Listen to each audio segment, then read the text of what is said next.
It's Wednesday evening. You're listening to Mystic Moon Cafe with Wendy Schindler and Travis Short. Every week, we will interview guests that are experts in various fields of the supernatural, paranormal, unexplained, and esoteric. So sit back and let us take you on a journey to educate, enlighten, and entertain as we broaden your horizons. Now, here's your hosts, Wendy Schindler and Travis Short.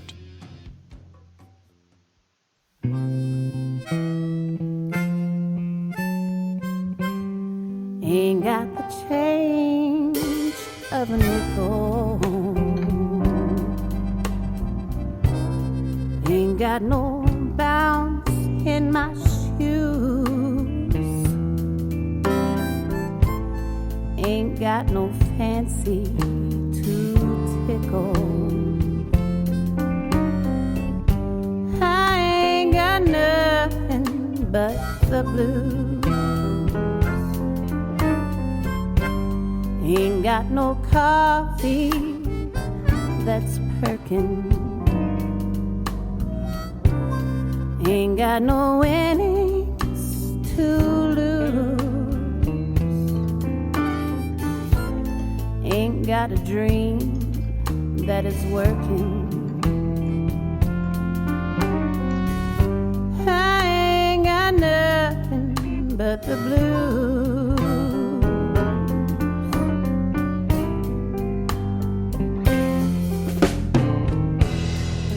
When trumpets flare up, I keep my head up. I just can't make it come down. Believe me, Peppy, I can't get happy since my ever-loving baby left town. Ain't got no rest in my slumbers. Ain't got no feelings to bruise. Ain't got no telephone number. I ain't got nothing but the blues.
Ain't got no bounce in my shoes.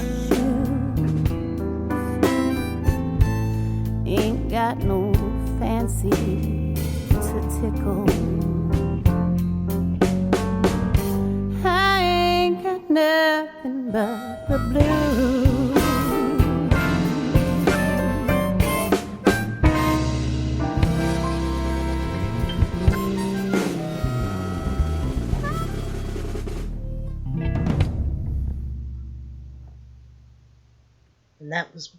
And that was Brick Fields with I Ain't Got Nothing But the Blues from her last mix XL.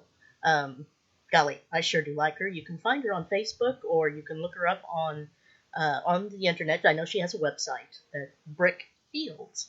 All right. Well, I'm Wendy. I believe Travis is right here with us if he got his tea all made up. I am here. Hi, Travis. Hi, Wendy. You know, all I could think of when you were saying Brick Fields was hearing, she's a brick fields, and then kind of segueing into that song from the 70s. But Brick house or brick field? Yes, no, that's what I Oh. kept hearing. Every time you said brick fields, all I was hearing was brick house. That's all I was, Okay. which was an extremely inappropriate thing to say on International Women's Day. But Hey, some of us are built that way, others are not. I just couldn't help. Every time you said it, that's what kept going through my head. Mm-hmm. So, how are you this evening? Oh, just I'm doing all right. You? It has been a long day. It's been a long week. Mm-hmm. It's been a long 2 weeks, but I'm okay. I'm happy. I'm psyched to be here. Good. I'm glad. I'm glad you're here. Me too. I'm really, really happy that my friend Mary Beth has loaned me her laptop because this is cool. I like having. Carly does a fantastic job. Let's face it. She does, and she does. We owe her a great deal of gratitude for working with us the past few weeks. Yes, we do.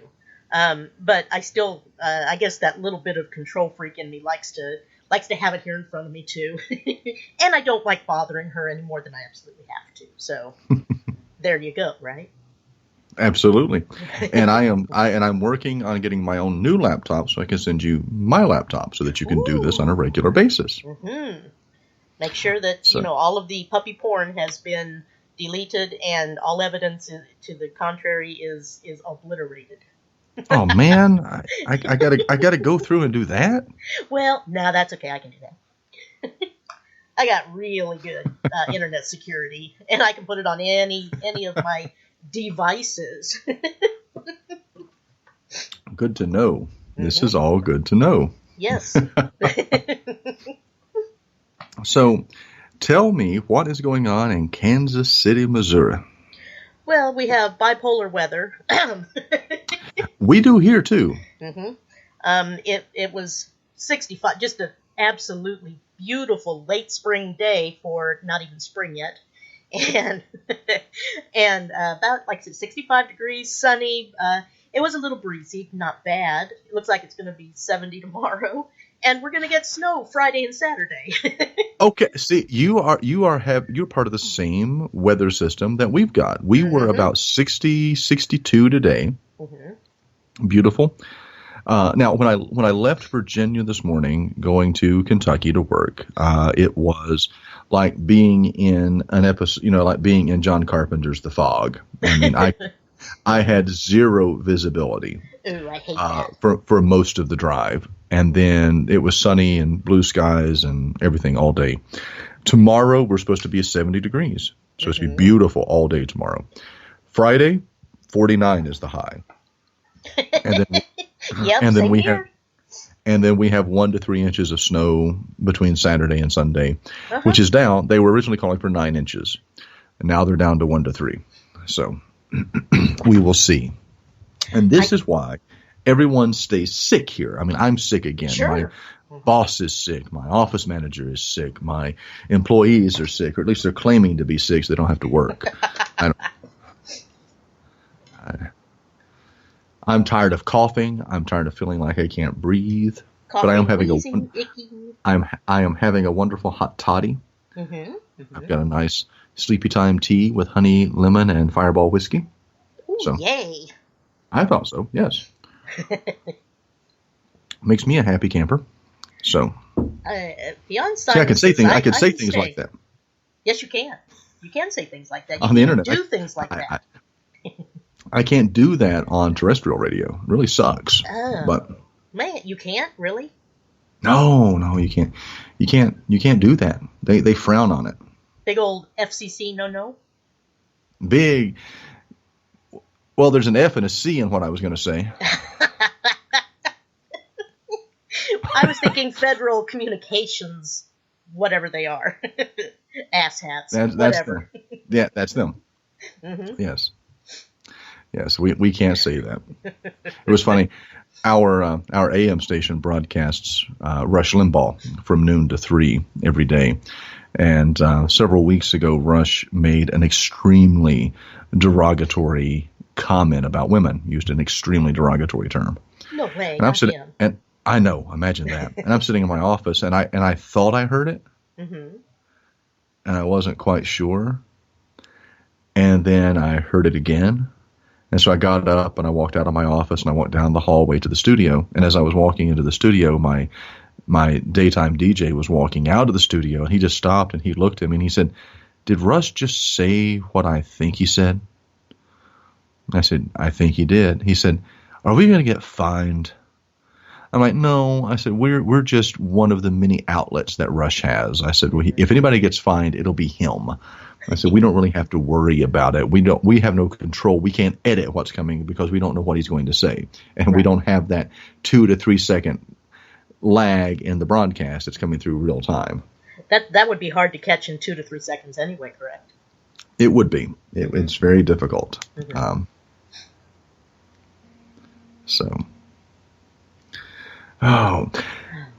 What is going on in your world? And then I will catch up to speed on mine, and we will talk about what is going on with the show.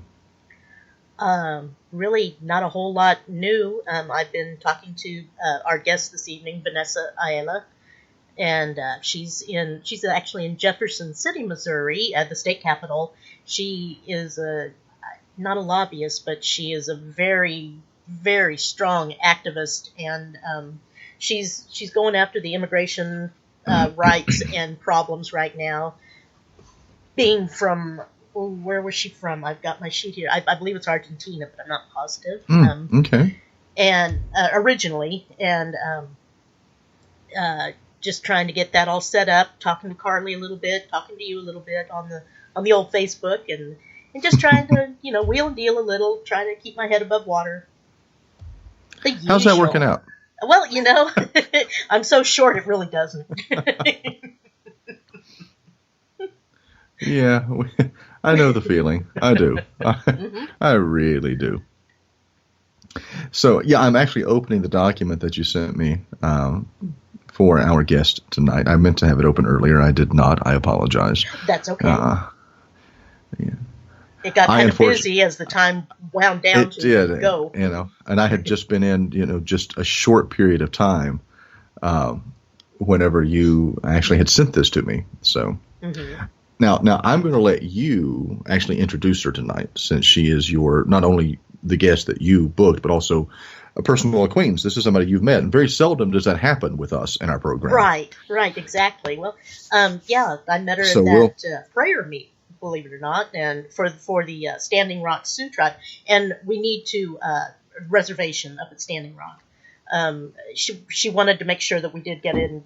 She wanted to talk about that a little bit too. I don't know if she has more news or not, but that I didn't get that on our notes.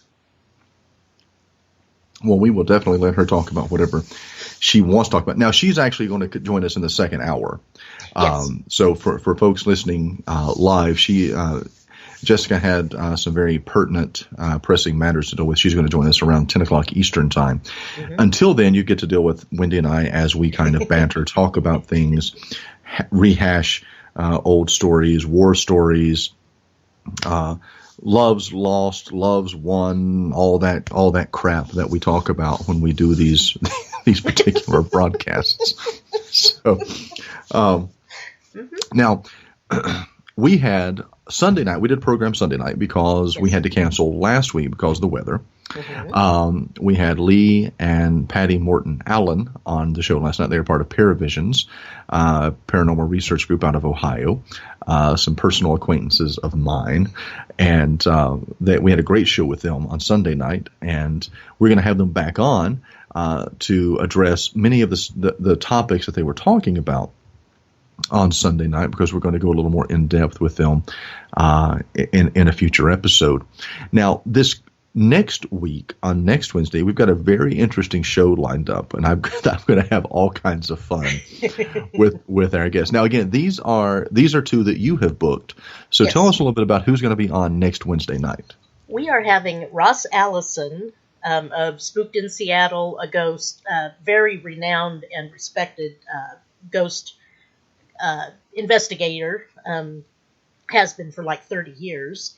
And also on will be David Weatherly. I believe I need to look into him just a little bit further. I haven't had the chance to do that yet, but he's actually kind of famous, like on a TV show with one of those groups and things.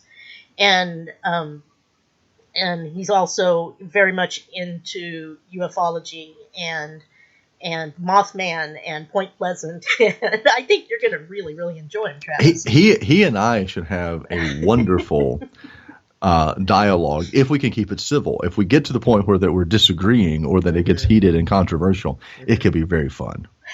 Well, yes, it can be actually. Now they collaborated and wrote a book called Haunted Toys, and I know that Ross has several extremely creepy dolls in his display, the Death Museum, as it were, at Spooked in Seattle, Seattle, Washington, of course. And golly, that mannequin, not mannequin, where is it? Not mannequin. The ventriloquist dummy. Yes, sorry about that. That has human hair, made of human hair, and it's always moving around and not where it was supposed to be. It reminds me of that Buffy the Vampire Slayer episode called, I don't remember what it was called, but the little mannequin was a demon slayer trapped in a body.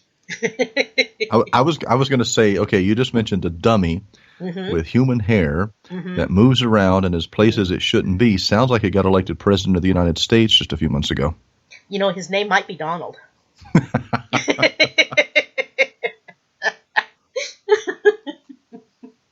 I'm just saying. I'm tossing that out for consideration. Oh, we could so go into that, but I know. Let's stay. Well, you know what? Yes, go ahead. What it reminds me of. Do you remember that movie from the 70s, Magic? Yes. Did you ever see that movie? Yes. That movie scared the hell out of me. It was that movie that actually made me terrified of ventriloquist dummies to begin with. I could not look at the Sears Roebuck catalog growing up, because they still had the Sears Roebuck catalog even when I was a kid. They still had that. And at Christmas time, when you have the toy section, there was actually a section in that magazine that had different ventriloquist dummies. And there was Charlie, and there was Howdy Doody, and all of those things. And I was scared to death of those damn dolls because of that movie. Well, yeah, me too. Absolutely. I had the exact same story, bud. Sorry. Yeah, it terrified me. Yes. And then, of course, now, this generation is very familiar with the Annabelle doll from the Warrens archives, and that's a creepy doll. The movie doll, I think, was creepier in some ways, although I have to say I have always been a little bit creeped out by Raggedy Ann dolls. There's just something about those damn dolls that aren't right. Well, you see, and that would be the only doll, except perhaps sock monkeys, that I could tolerate at all as a child.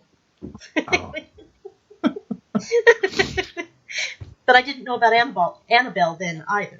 Right, and it's flying monkeys are a whole nother story. That's true. But I think that's one of the things that makes the real Annabelle doll so much more terrifying, is that it is such an innocuous type of doll. It's not creepy looking like the one in the movie. It's not demonic looking at all. It's just your run-of-the-mill Raggedy Ann doll. And that just makes it even more malevolent and more demonic, in that something that, could be that messed up, but looks so innocent. If you think they're innocent. I don't think they're innocent. I don't think they're innocent either. No. I think all dolls are conduits for evil. I think all those things house little tiny demons, and I don't like them. Yes. Well, what was this? I believe it was another 70s movie. It could have been late 60s, but early 70s, mid 70s. I might have seen it then, possibly into the 80s. You never know. But there was a doll, and it was like the demon was trapped inside of it, and somebody broke the necklace that kept it trapped there, and it had that knife, and it shoved it under the door, and do you know which movie I'm talking about? It sounds extremely familiar. I just don't know what it is. I don't either, and I never really went after it because it scared me enough. I'm intrigued now. Mm-hmm. I'm going to have to. See, would it have been like Devil Doll? No, that was a different movie, wasn't it? Well, Devil Doll was a movie, and that's what I'm trying to remember. Devil Doll. I'm looking it up right now. Okay. Here, let me. Oh, I could play this. Wait a minute. Which one is that? That is. Ooh. That's a 1936 film, a 1964 film. Maybe 64. Let's see. Oh, you couldn't hear that, could you? I can't hear anything. I'm sorry. We're going to have to figure out how to work around that. I was doing the haunted mommy sound. I don't get to. Oh, I don't get to hear that. No. I'm sorry. We'll go back and listen later. Tell us how we did. Was it Child's Play? Is that the one you're talking about with the Chucky doll? No, not the Chucky doll. It was a regular doll, I believe. Because Chucky, I'm a huge fan of. I am. I'm a huge Chucky fan. I don't doubt you whatsoever. Actually, the newest Chucky movie, Curse of Chucky, really scary movie. And, I just never got into him. I was like, nope, not going to do it. But we all know I'm a chicken that way. Well, yeah, you are a little bit of a wuss. I am. I really, really am. Yeah. Yeah, but when I do go ahead and grow my backbone back, I go all in. Like my investigation, my debutante investigation was Villisca App's murder house. Oh yeah, I know. Yeah. Mm-hmm. Just like, all right, let's do this. Might as well do it. Might as well. Yep. But so I'm really interested in that program. I think it's going to be fun from the haunted toy perspective. Oh, yes. Because I had some friends, of course, growing up with the extremely religious background that I had. Right. I have a couple of friends of mine that were ministers like I was, and they had actually were in the Midwest. I want to say like St. Louis, in that area, and they were staying with the family. And one night, the room, the guest room that they were staying in, had several toy dolls in it, and one of the dolls just started going off, and it was talking, and it was moving. It wasn't walking or anything, but it was moving involuntarily, or ever how you want to say it. And he got up, and he was going to take the batteries out of it, and when he turned it over to take the batteries out, there were no batteries in it to begin with. Oh no, I hate when that happens. I know. But so I think there's some very interesting, and I think that's one of the things, like when you watch the movie Close Encounters of the Third Kind, when the little boy, right before he's abducted, all of his toys come to life. Oh yeah. And that's one of our fears. Yep. Yes, and then when you watch Poltergeist, both the original and the remake, the toys start coming to life, and I think it's one of those things we surround our children with these inanimate, innocuous objects, and we expect them to be safe and secure, and that is one of these underlying fears. Though, I mean, that was one of the earliest Twilight Zone episodes that had Telly Savalas in it, actually. No, Jack Klugman. And there was a doll that kept coming back to life, and it was manifesting itself and talking, and it was just this really messed up kind of episode. And I think that's a deep rooted fear for some reason. I know. And I can't wait to talk to our guests about that. Oh yeah. Oh well, Ross is on top of the haunted toys, I believe, and yeah, and yep. David seems to be involved in all things spooky, creepy, and otherwise, freaky. Spooky, creepy, and freaky. We need a song. Spooky and freaky. Freaky? Fruker? Fruker? Not sure. Fruky? I don't know. I don't either. I'm not sure. We need to come up with it, and then we need to trademark it. Exactly, yes. We definitely do. And make hundreds and hundreds of pennies for people using the word. Well, I wonder if one of our friends that do such a fantastic job with the singing and their groups would be willing to work on that for us. They might. You never know. They might. They very well may be. They very well may. Mm-hmm. So that's next Wednesday night. Now, the following week, I have a guest. Yes, you do. Anna Martin has agreed to be our guest on the 22nd. Anna wrote a book several years ago. Anna actually was one of the first guests that I had on my original paranormal program back in 2010, 2011. That program was called The Short Circuit. and it was broadcast on Passionate World Radio on Okay. Friday nights from 11 to 1 a.m. And that was back when I was a night walker as opposed to a day walker now. Right. But Anna had written a book back in 2010, and I had her on as one of my guests. And her book chronicles her family legacy. The book is titled The Martin Family Legacy, and it deals with her family's history. They're from like the Santa Fe, New Mexico, Southwest Texas, New Mexico, Mexico area, and they have a very long history of paranormal events, especially UFO sightings, extraterrestrial, extra-dimensional, interdimensional beings, poltergeist activity, very strange artifacts and objects that have been handed down through the families, strange-looking stones, strangely colored stones. She has some very interesting stories. And she's going to be our guest on the 22nd. So we're looking very forward to having her on to discuss that, because that's kind of one of the things we haven't really addressed when we've talked with individuals and their paranormal experiences is that family ancestral legacy type of thing, because this is one of those things that tends to follow generations within families. Yes. So it's going to be very interesting to hear her take and her story in that regard. And then on the 29th, which is the last Wednesday in the month, you again have booked our guest for that night. Yes, I have. That will be Eric R. Asher. He is the author of a few different urban fantasy, paranormal fiction books. The Vesic series, which is about a necromancer and all of his fun little buddies. He has fairies with him. He has old gods. He has other necromancers. They fight zombies. They fight just all kinds of different things. It's an extremely good series, and I just thought, well, heck, he's from Missouri. He's from where my family hails from, over in St. Charles, Missouri. He and I have gotten into a couple discussions about some of the locations he gets into in the books, and a couple I didn't have any idea existed. So I'm going to have to at least track 3.5, 4 hours east and check out Elephant Rocks and a couple of the other state parks up that way, and the zoo, and some fun stuff. I think it'll be a lot of fun. But I think he'll be great.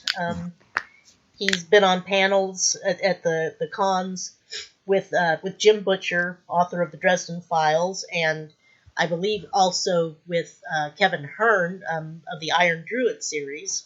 And so, I mean, that lends a little credence to his name. Yes. and reputation. Yeah. I'm excited about that. I've got some crash reading to catch up on before that particular episode. So Yes, I've got Wendy has already sent me, and she said, "Can you please hurry up and read these books between now and that interview?" I'm like, well, geez, let me see what I can do. I'll in my spare time. In all of your spare time. Well, they're all on audiobooks. You could do that on your trek between home and work. This is true, but I have to monitor my radio station between home and work and home. I don't get to ever turn off the radio station. I have to monitor it to make sure everyone else is doing their damn job. Oh, by the way, monitoring our damn jobs, Carly says that we're sounding really, really good. Awesome. I like sounding good. Yes, definitely. So now, you also have, in between now and actually next Wednesday night, you are inserting a special program on Tuesday night. Yes, I am. I believe we settled on 9:00 p.m. our time, Central Time, rather, sorry, with R.L. King, the author of the Stone Chronicles, which is Alistair Stone, another urban fantasy, the wizard who he teaches occult studies at Stanford and uses that for his cover story. And he's from England originally, and he just gets into all kinds of trouble and finds a lot of great pals along the way. I hope everybody enjoys these authors, because I know I enjoy their works tremendously, and so I'm sharing. Well, now I'm not committing to being in that program because I am anticipating having to work late Right. on that particular day, because I am still transitioning my AM station to a talk format, and the engineer and I are working there. But I also have state finals for the high school basketball teams in the state of Kentucky going on that week, as well as the University of Kentucky. So, and I'm also down 2 employees right now. So I am anticipating, unless something miraculously changes, that I will probably have to work that evening. However, if I do not, then I will be joining you on that program as well. But I just could not commit without knowing what my circumstances were going to be. But you and Carly McCracken are actually going to be taking on that particular program. Yes, indeed. Yes, we will. So she's a lot of fun, very whip smart, has that publishing company, but I believe Eric is an independent, independent author. I don't think he's signed with anybody, but he does a really good job of self-monitoring and editing and getting all the grammar correct and everything. I really like his style. Now, we had him on last year, did we not? Oh, well, and King as well, Robin King. Yes. Sorry, I'm getting my people mixed up. I was going to say, we had both of those on last year. Mm-hmm. Only Robin. Only Robin. R.L. King, right. Mm-hmm. Right. We did talk in depth, though, about the Alistair Stone. Yes, we did. We did talk in depth one night about that particular series of books. She was also, she did Shadowrun role-playing game.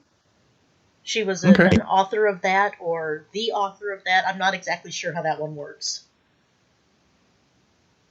Well, yeah, I'm assuming I think author for a role-playing game would actually work in that particular nomenclature. You could say they authored the role-playing game, because role-playing games typically tend to be storytelling games. That's kind of what it looked like, yeah. Yeah. So along the lines of her other series there. So. Yes. So I think that's very, very apropos. Yes. So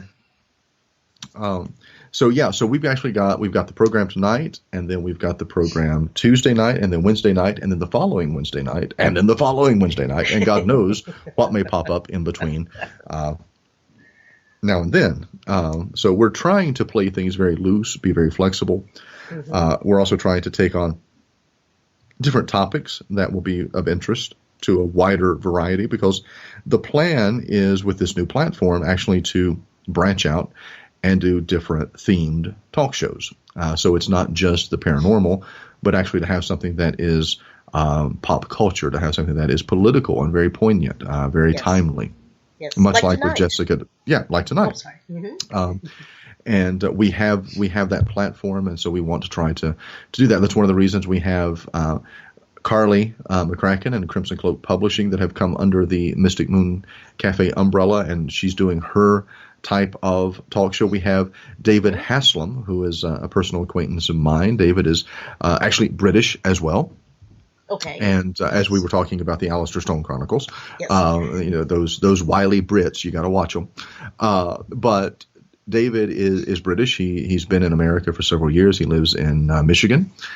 He is the owner and president of HMSI Publishing, and they're coming on. He's got some very interesting topics and programs that they're working on, and they're coming under the Mystic Moon Cafe / Mystic Moon Mafia / whatever else we actually end up calling ourselves. We're still trying to figure out that brand, but he's going to come on. He's got a couple of programs that he's going to be launching, so we're going to have an international audience.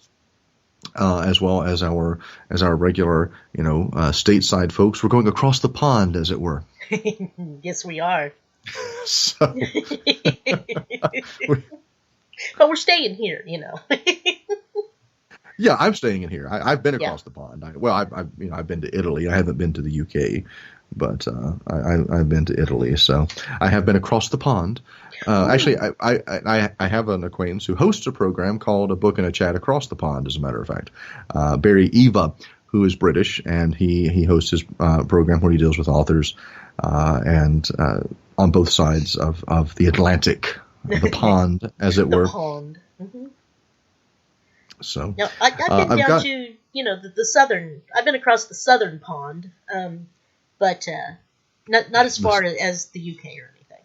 Yeah, I still want. There's still. I have my bucket list for travel. I still want to get back to Italy. Hmm. I'm a fan. I'm a fan of any place where you can drink coffee and wine at breakfast and people don't frown. Um, uh, Oh, gross. I'm okay with that. I'll have I'll have my Chianti with an espresso chaser. Hmm. That's pretty much what I liked. I want to get to Ireland, Oh yeah, Scotland. me too. Do want to get to Australia. Actually, I have an acquaintance in Australia that I really want to book for the program. His name is Brad Scott, Okay. and he actually is head of a fairly large paranormal investigative group there in Australia, in Queensland, Australia, and he also Nice. has his own. Actually, it started out as a podcast. It's now a YouTube broadcast. It's called Naked Zombie. Don't ask. I don't even want to go there. Uh, but it is called the Naked Zombie Broadcast, and he deals with all things paranormal. He's had me on his program several times, and I would love to have him come on and discuss the paranormal activity and supernatural events that are prevalent there in Australia. Because, of course, as an Aboriginal culture, they've got a lot of similar entities and similar characters as in Native American folklore. We have the skinwalkers and the Wendigo and things like that, and Bigfoot and Sasquatch, and Australia has very similar types of entities. So I think it would be great to have him come on and talk about those. Oh, that sounds like a lot of fun. And he's just a blast. Well, and if we needed to pre-record his show, due to the time differences, we can do that as well and then play it. Well, and he did that with me. We would pre-record Okay. the broadcast. Yeah, we would pre-record the broadcasts and then play them back. So Or we can do a it does. Sunday at a weird time or something. Don't go messing with my weekend schedules, Wendy. I mean, come on. The weekends are all I got to get at least a little bit of sleep. Where? You don't need sleep. There's plenty of time to sleep when you're dead. Trust me, I need all the beauty sleep I can get. Right now, I'm running on a deficit. Ooh. I am overdrawn at the beauty bank. Yeah, you and me both. But I have no idea. Could be age, could be stress. It could be all of the above. Could be everything. Mm-hmm. Okay, I'm going to ask it, Travis. Have you and Okay, your go daughter for it. sat down and watched Pride and Prejudice and Zombies yet? No, we have not yet. Oh my goodness. I want to. Mhm. Actually, we're getting ready to do this weekend. I've got my kids. We're going to do a Stranger Things marathon. Oh, nice. I do Yeah, enjoy I that. just- That's a good program. I just finished it night before last. Hmm. And I have to say I was thoroughly impressed with the storytelling, the cinematography, the flashbacks to the 80s. I mean, the Duffer Brothers did an amazing job of capturing the feel of E.T. and the Goonies and Yep. all Stand of those, By Me Stand and- By Me and the Lost Boys and Yep. all of those great movies from the 80s. And props have to go out to my friend Melanie for convincing me to watch it, because I had heard about it. And see, I'm just one of those people, I don't always watch the things that everybody's talking about, because my experience has been when I get into something, that's when the damn networks cancel it. Right. And I've got Yes. to change my mentality to, I'm not dealing with network executives who want things to be a certain way. This is, Netflix, not networks, Netflix. And Right. I have to wrap my head around that. And with the exception of the X-Files, and I was one of those people who watched the X-Files from season 1. I started watching it just because I liked the concept. I was a fan and an addict long before there were X-Files, Phiels. I was a huge fan. And I watched the X-Files religiously all the way through till its finale, and then I watched the revival last season, and I'm anxiously awaiting for the second season to come out this coming fall when they do the 9/11 conspiracy for the entire season. I'm looking very forward to that. I am saying hello to Denise Pridemore in the chat room. She Hi, came Denise. over to talk to us, and she's been on our program before, and I think she just got done being interviewed by Ross Raposo, so on Paranormal King. Ross Perot. I didn't know Ross Perot. Raposo. Oh, I'm sorry. Uh-huh. It's been a long week. Cut me some slack. Yes, and it's only Wednesday. You have no idea. But this is supposed to be cathartic for you, remember? Oh, this is cathartic. This is. Okay, that's why I relaunched this program. I wanted something that was cathartic and allowed me creative, outlet. So. Oh, you've been threatened. Carly says, Travis, you better not get Stranger Things canceled. I know. I don't want it. I'm pissed off and I have to wait till October. Right, I know. I mean, that's the problem with binge watching something. I watch it over a couple of nights and I'm like, damn it, I want it now. I'm like scratching my arms. I'm jonesing here. I need a Stranger Things fix. Well, I was the same way, but I don't know which way they'll take that storyline. That's what I don't quite. I can't quite track that. It kind of seems like that's done, but then again, who knows? I don't think so. Okay. I don't think so. I'm not sure where they're going to go, but I can't wait to see. Mm-hmm. It should be interesting. It should be. So. Okay. And just real quick, if I may. Sure. Our guest, Jessica Ayala, she had to go to Jeff City for some political things, and she couldn't make it until 9. So we started the program at 8. We're just filling in time until she gets here. For those of you in our studio audience. Yes. You just have to put up with Wendy and I bantering and talking about upcoming shows. Yes. So now we do have some other programming that we're working on. We've got Nick Redfern, who's going to come back on in April to talk about his new book that's coming out on secret societies, which you and I both are expecting copies of that book. Yes. Awesome. We've got Cami Anderson and her co-host or co-author Richard Estep, who wrote The Haunting of Asylum 49. They're going to come back on. And then Cami's coming back on to talk about just the hospital as a hospital owner, because she and her husband Kimmy, yes, it's Kimmy and Cami. Yes, he is very Swedish, I believe. Yeah, and just a great guy. He really is. But they bought the hospital. And they own it, and they're doing, this whole interactive haunted house thing. Plus, they also do paranormal investigations. And as a matter of fact, I posted to Facebook earlier this week. They're doing a public ghost tour, public investigation in a couple of weeks, and they're taking reservations for that. And it's in Salt Lake City, Utah. So if anybody is listening and you're in the Salt Lake City, Utah, or within driving distance, you need to check out Asylum 49. They are going to have a public investigation. They're going to come back on. We're going to have Richard come back on to talk about some of his many exploits, because he has traveled traveled the world rather.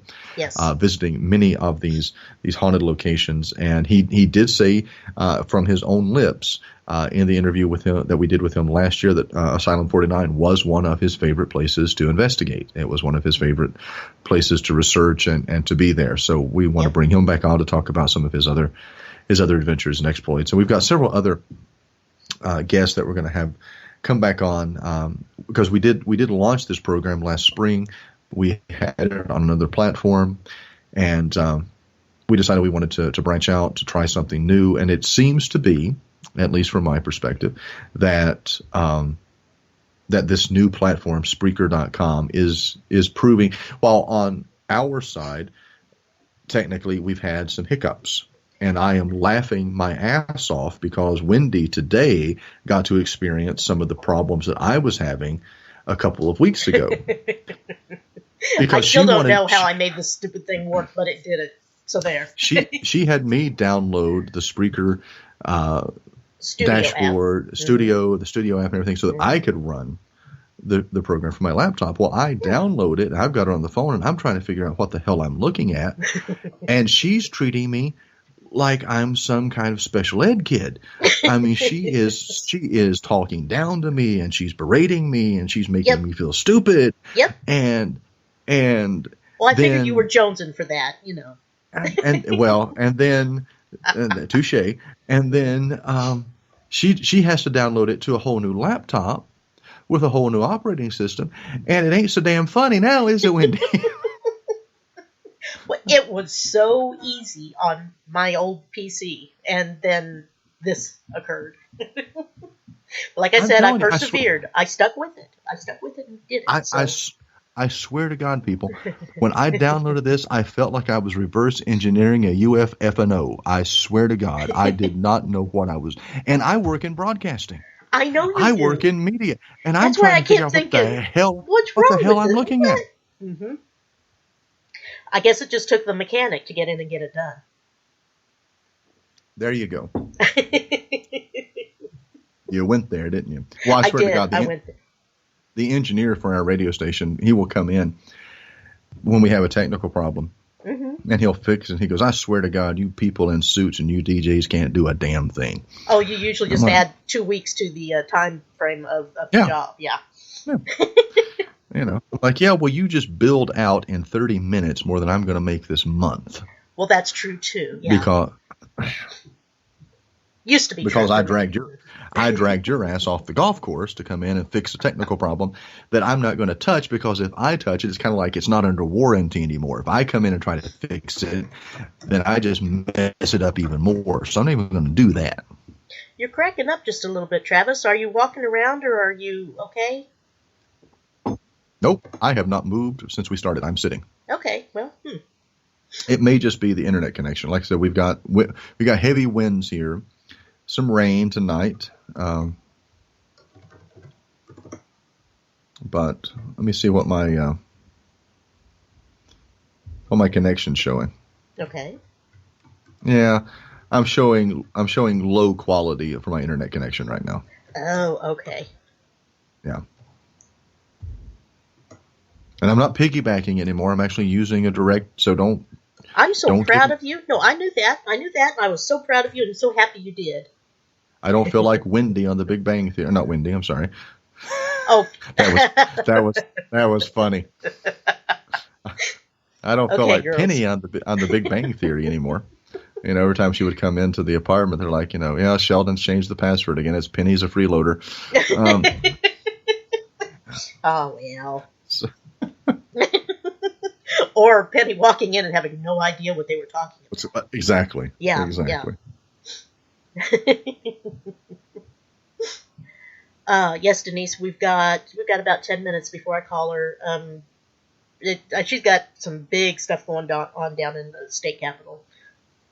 But I will. We got about 10 minutes, and we'll play her sister's song, "Sacrifice" by Vanessa. I guess you know her too. Denise Pridemore knows our guest for this evening. Okay. They used to babysit for each other or something along those lines. Very cool. Well, maybe she will. She can ask personal questions that you and I wouldn't dare ask. Ooh, she could do that. Well, actually, I would dare, but I'm not going to. Don't make me mute you. Oh, dear. I think we're talking about now, Travis. Oh. Well, okay, we've got Denise in the chat room, and we've had her on before. Denise is an aficionado of the Sally House in Atchison, Kansas. Yes. She got me up there. It was not real far from Halloween, and it was a lot of fun. It was a neat place to be. Yeah, you did enjoy that trip. Mm-hmm. But I had June along, and Lisa and her family came up, and it was just a fun time. So.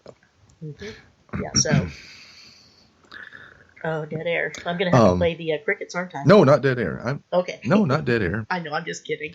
just a lapse. Just a thought gathering breath. Well, I think one of the things that we need to encourage our listeners to do is to email us with show ideas or guests that they would like to have on the program. There is no one I mean, quite frankly, I'm still going after Giorgio Tsoukalos from Ancient Aliens. I still want to get his ass on this show, and I will do whatever I have to.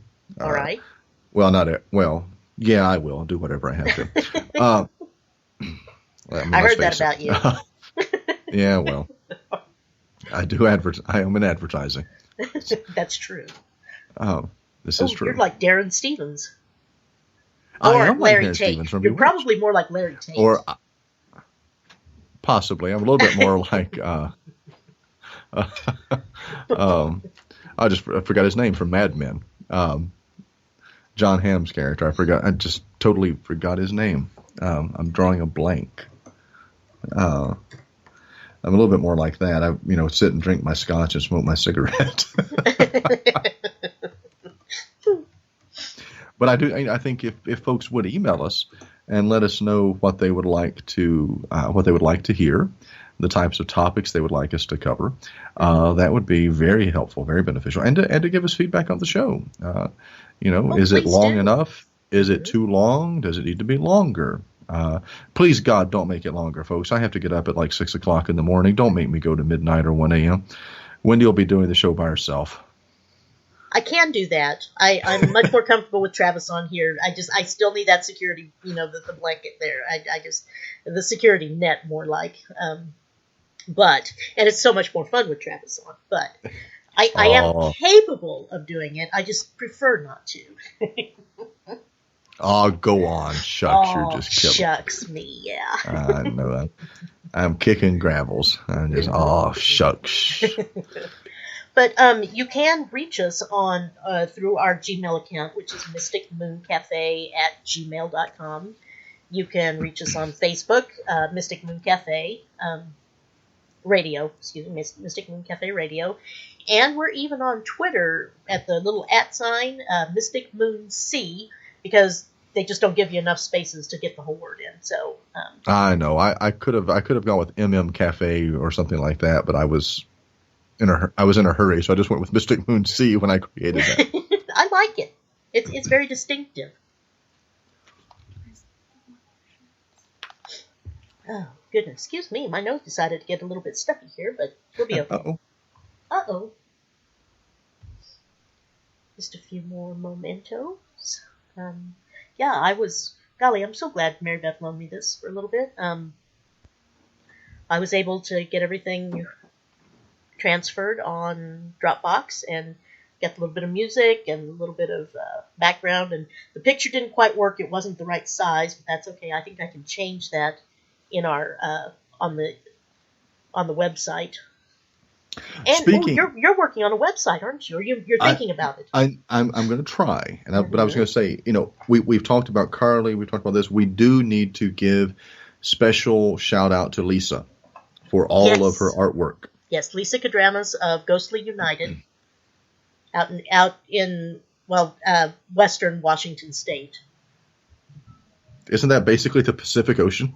I mean, well, maybe just a little inland from there. She's a mermaid. I didn't tell you that. I thought that that's her secret to tell. If you are Western Washington State, you are the Pacific Ocean, or Hawaii. Those are your two options.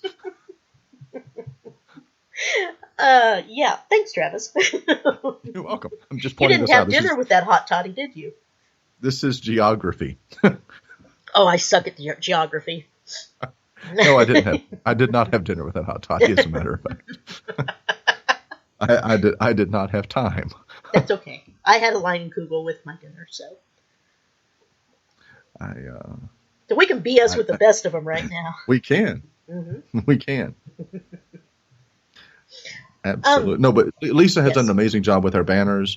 Yes. Each program, she's created the kind of the logo for Mystic Moon Cafe, and she's done an amazing job. And she is top notch as far as I'm concerned. Oh, absolutely, yes. She does. I can make okay banners, and I actually did the one for tonight. And you do.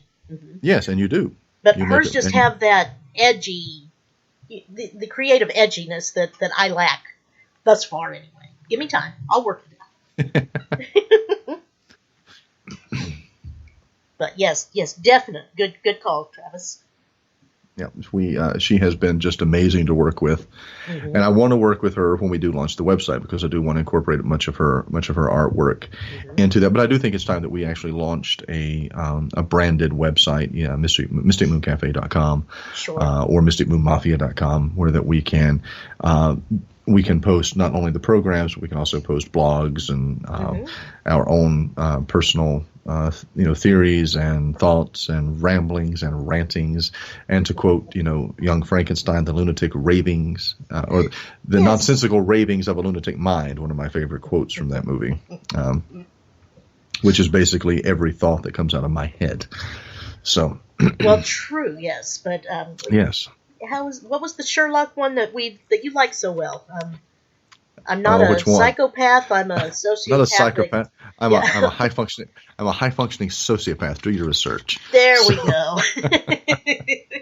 Yes, that, and one of my other favorites is I'm not a heroes don't exist, and if they did, I wouldn't be one of them. Those are two of my favorite quotes from the Sherlock series on BBC.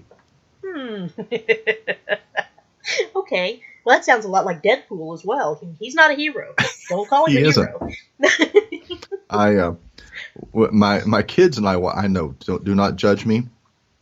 I did let my kids, 13 and 14, watch Deadpool. Oh, why not? I know, it was fun. It was too funny not to laugh. But, wow, that really, oh, there he is. I'm here. Yeah. I'm here. It was dead all across my board here. It's Deadpool. Ooh. Captain Deadpool? No, just Deadpool. Deadpool, yeah. I love the friend. I love the friend in that. Oh, yeah. Same guy from Jurassic World. Yes. But when he's telling him what he looks like, when he's describing all the ways that... Yeah, that was very creative. I love the outtakes because they go through all the things that he said that didn't make it, and then you get the really funny stuff that did. Yeah. Yes. Yep. Well, and the opening credits were quite funny too. Yes, they were. Yes, they were. I had not seen that movie until just several weeks ago, and watched Deadpool, and see, for me, Iron Man and Deadpool, I find myself identifying with both of them. Okay.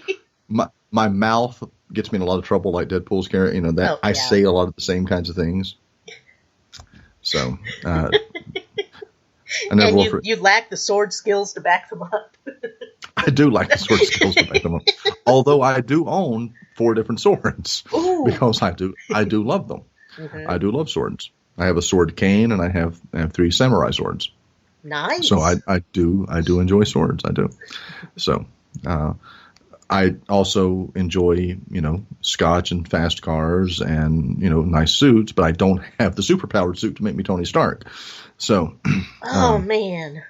I know. I'm just so close. I'm really close on all of these. Okay, good. Really, really close. We're pulling for you. I hear you. Well, I guess how about if we're about at the top of the hour? Let me see. Actually, 9:59.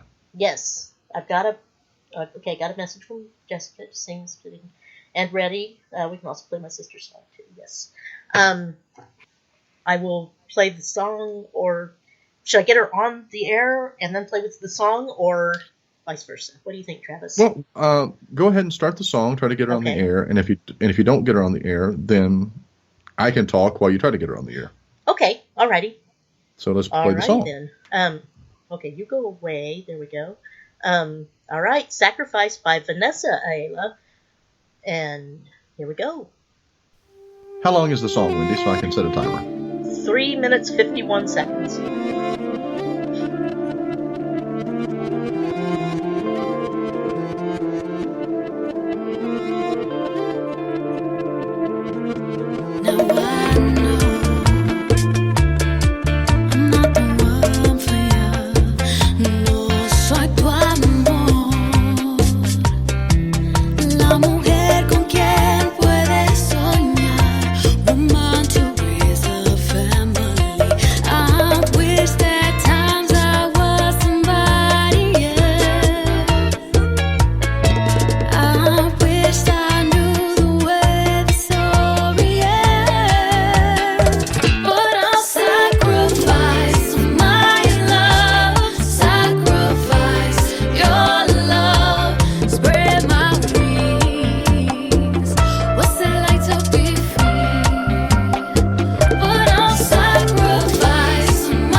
All right, and that was Sacrifice by Vanessa Ayala,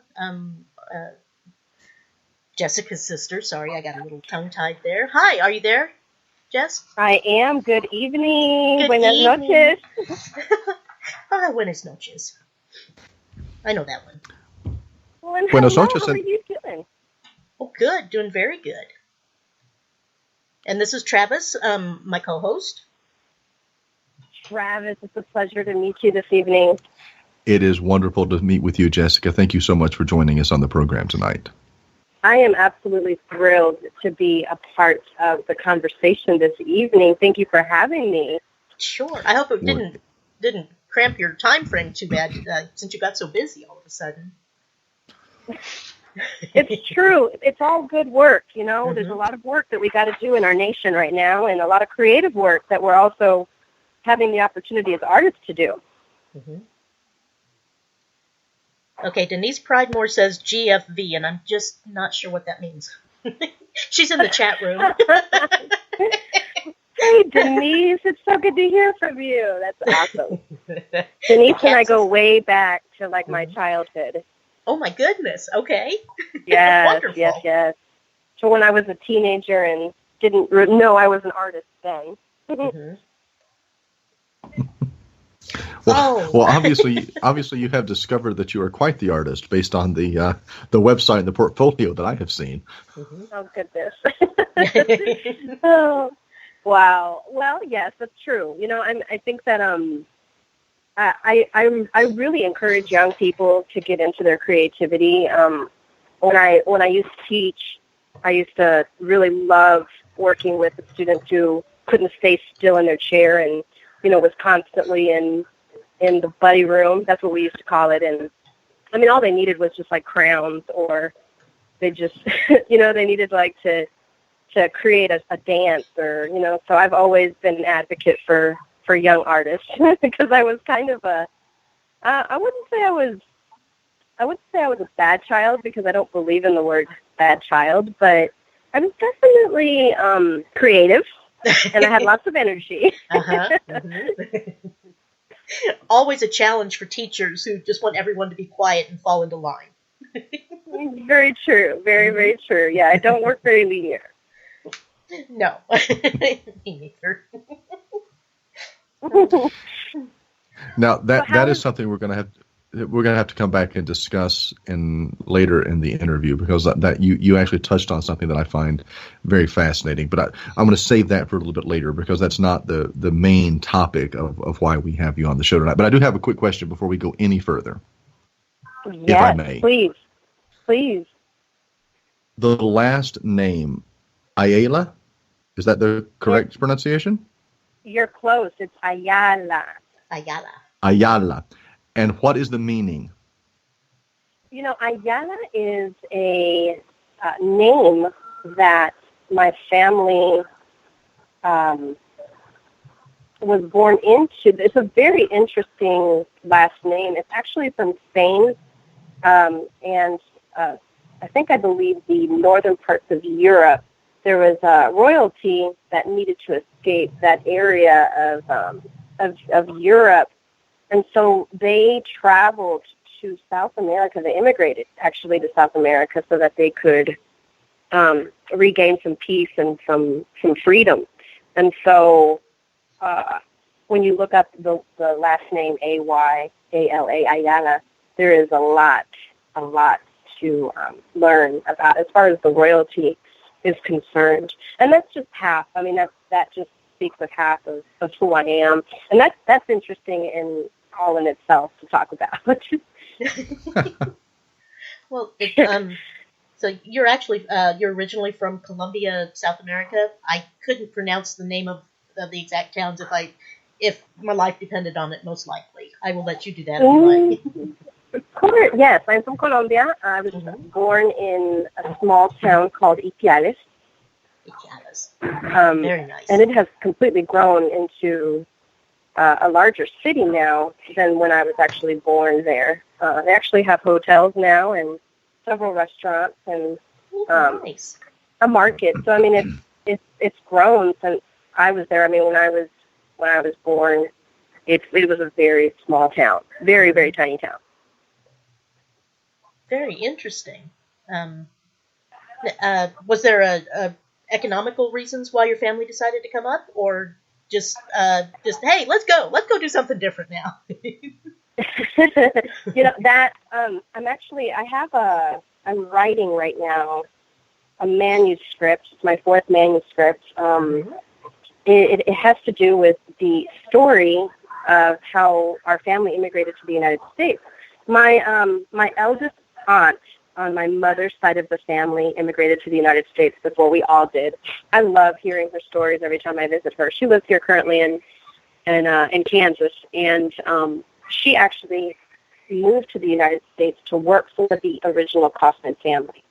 Oh, nice. Okay. She was, she was Mrs. Kaufman's personal assistant, and so she would travel everywhere with Miss Kaufman. And then once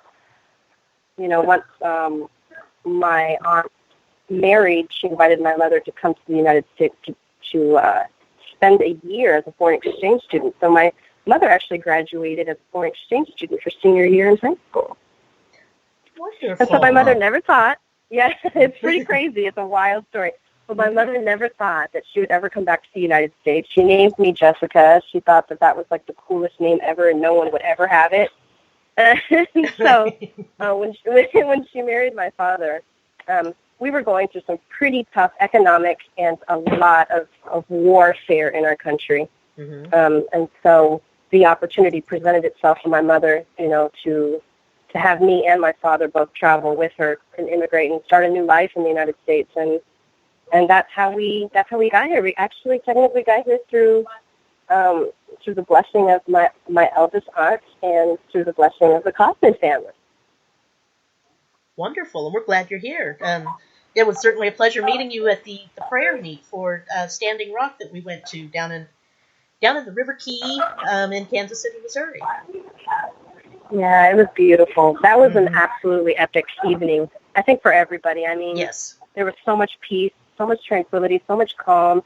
And I think moments where we were all worried and concerned and, felt like, oh, my goodness, we're so far away. There's really not too much that we can do, being all the way here. What could we do? What could we create? I just felt that there was so much solitude. And it was just beautiful. I mean, it definitely was an evening where I think the next morning we all woke up resonating, the energy and the light of all of our prayers being sent down the river, or up the river more so.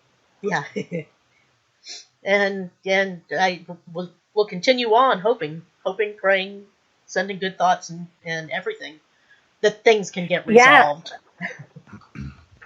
Yeah, I was actually just looking today on, I like to keep up with what's happening, at Standing Rock and, supporting the leadership. And I saw a post. Folks are getting ready. They're in D.C. actually right now. The movement has traveled to D.C. They are going to be occupying D.C. on Friday.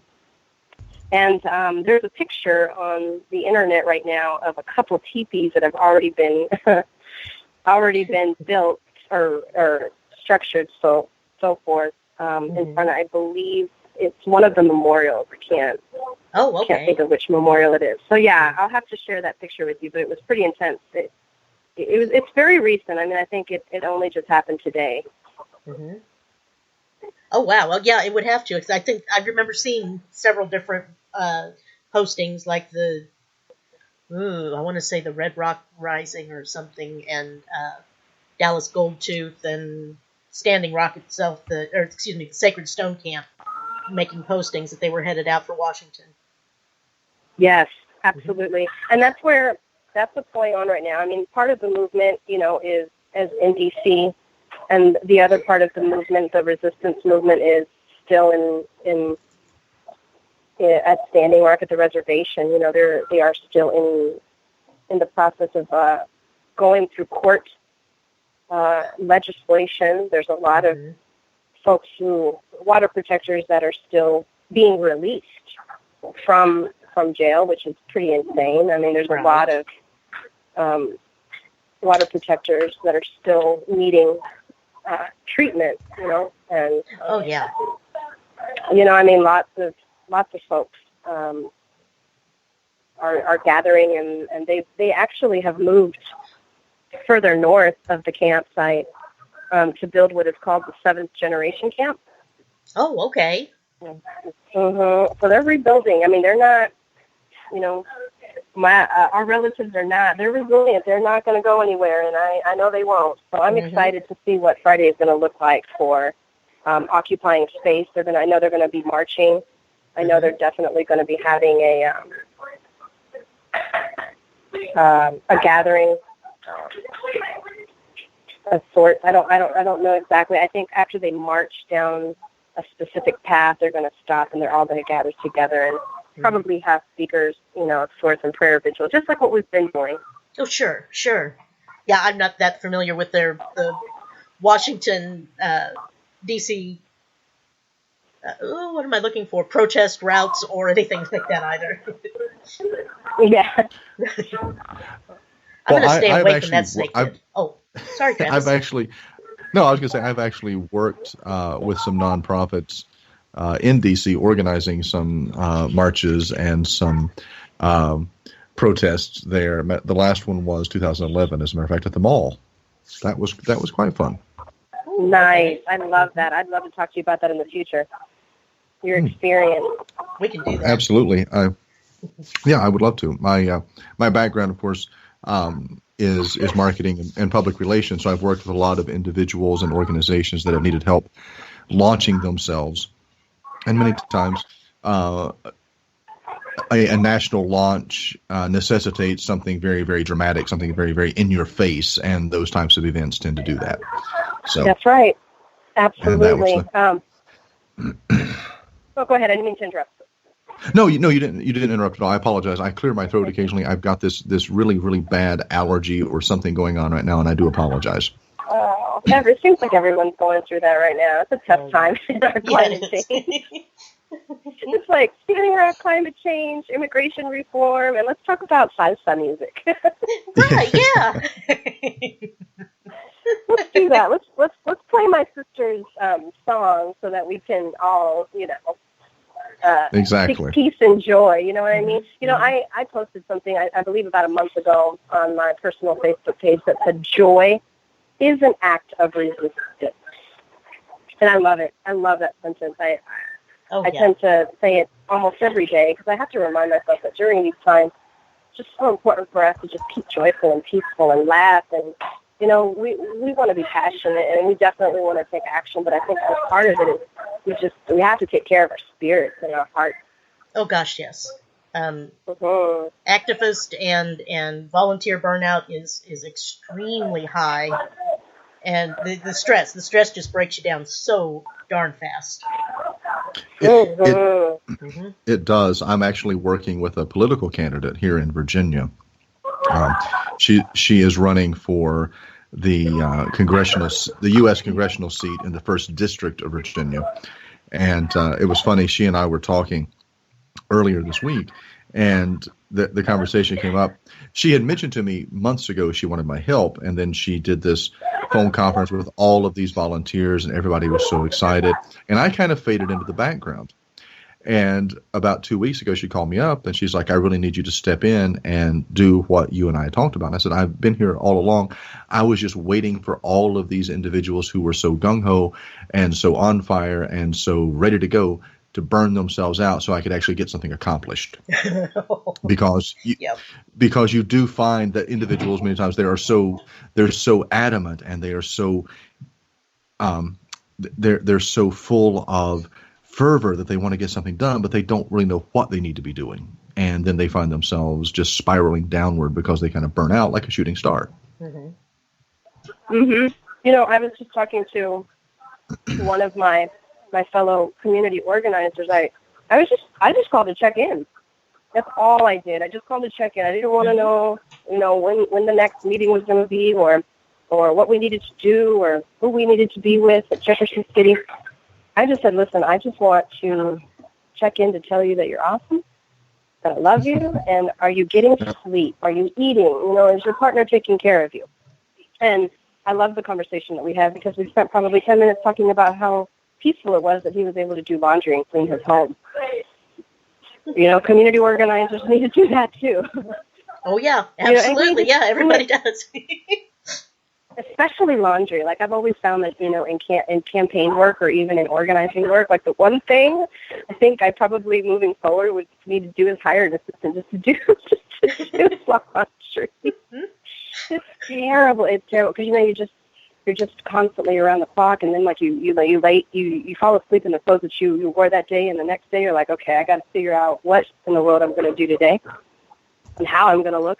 But I was really happy to hear that he was just doing regular things, and a reminder that we get to share these responsibilities and these duties and these purposes. We get to share it. So because if not, we will burn out.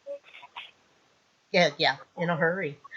Denise has just piped up in the chat room. She says, where did it go? Let's see. I lost it. I don't know how to get back up.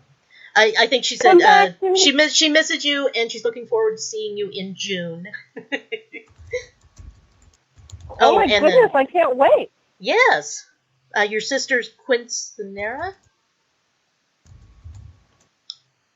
I don't know if I pronounced that. I probably didn't pronounce that at all right. No, you did. You did great. Oh, okay. Mm-hmm. Yeah, look at you, girl. Woohoo! It happens. I don't know how it happens, but it happens sometimes. And Travis, she wants you to know that she'll be in Kentucky the second week of June, too. What part of Kentucky? I'm going to have to wait for a reply because I don't remember. Okay, yeah, I was good. Just have her let me know what part of Kentucky. Sorry, we're having another conversation in the chat room too. So, so what are you doing in Jeff City today? If you can talk about it. No, I'd love to. Now, basically, what was happening? We had Hispanic Day on the Hill, but it was really truly an opportunity for all of us to gather. And to share our concerns about what we've been, working on the last, 9 to 10 years, which is immigration reform. Currently, I'm sure you probably read the news and everything. Right now, it's just absolutely insane. I mean, there are lots of families right now that are experiencing a lot of fear. They, they're not wanting to go out of their homes and drive, even to, get a gallon of milk, and children are not wanting to go to school because they're afraid that they may come home to nobody. Sure. So there's a lot of fear in the community right now, with the rumors of mass deportations and raids, and even conversations about if parents do get deported and separated from their children will be going to protective services. So, we had to have a conversation with our legislators. We've been having a conversation with our legislators about where we are. Does everybody have the information that they need? How are we working together? What are, answering, basically trying to get answers to a lot of the concerns and questions that families, in specific in Missouri and in Kansas City and in St. Louis are concerned with, Columbia, Springfield. I mean, it's everywhere. I mean, it obviously is affecting our entire nation, but because this is Jeff City, Missouri is what we're focused on. I'm sorry, Missouri is the what? I missed that last little bit. Oh, no, Missouri is what we are focusing on. Okay, Missouri families. Mm-hmm. Yeah, Missouri families. You're safe, aren't you? I'm sorry? You're fairly safe, aren't you? Not much chance of them coming to be buttholes to you. Yeah. That I'm privileged. Yes, I'm very privileged. I'm a privileged brown Latina, who immigrated to the United States. I'm not even. I mean, I was just blessed. I mean, honestly, when you immigrated to the United States in the 80s, it literally didn't take as long or as insane, as uncomprehensive as it is now. So, yeah, when I came as a small child, it was easier to get into the United States than it is now. So, yes, I'm a U.S. citizen. I was naturalized when I was 12. Okay. Marvelous. That's good. Good. I don't know. I guess I could always say you're welcome to call me, but somebody would hear that over the radio, and then I would be followed anywhere I go from here on out. To Right. deliver groceries or help out, however. But yeah, I'll still put it out there. Oh, I appreciate that. It's I really how do I put this? I feel like right now what is happening in our current nation is kind of like a romantic novel, to be quite honest. And I'm not even focused on the other half of the country that doesn't feel like they need to resist or occupy.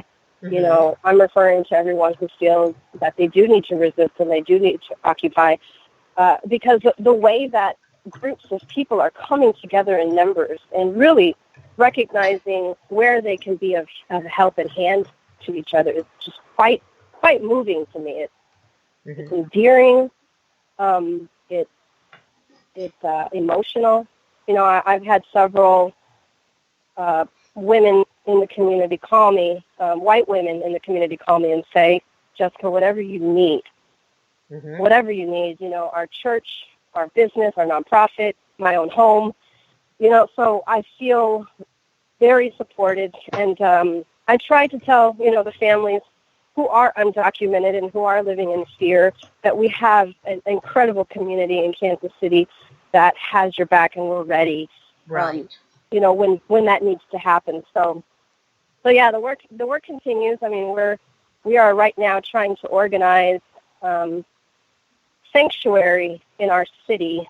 So just in the event that families might get separated, they would have a place of refuge to come to, so that they are no longer separated.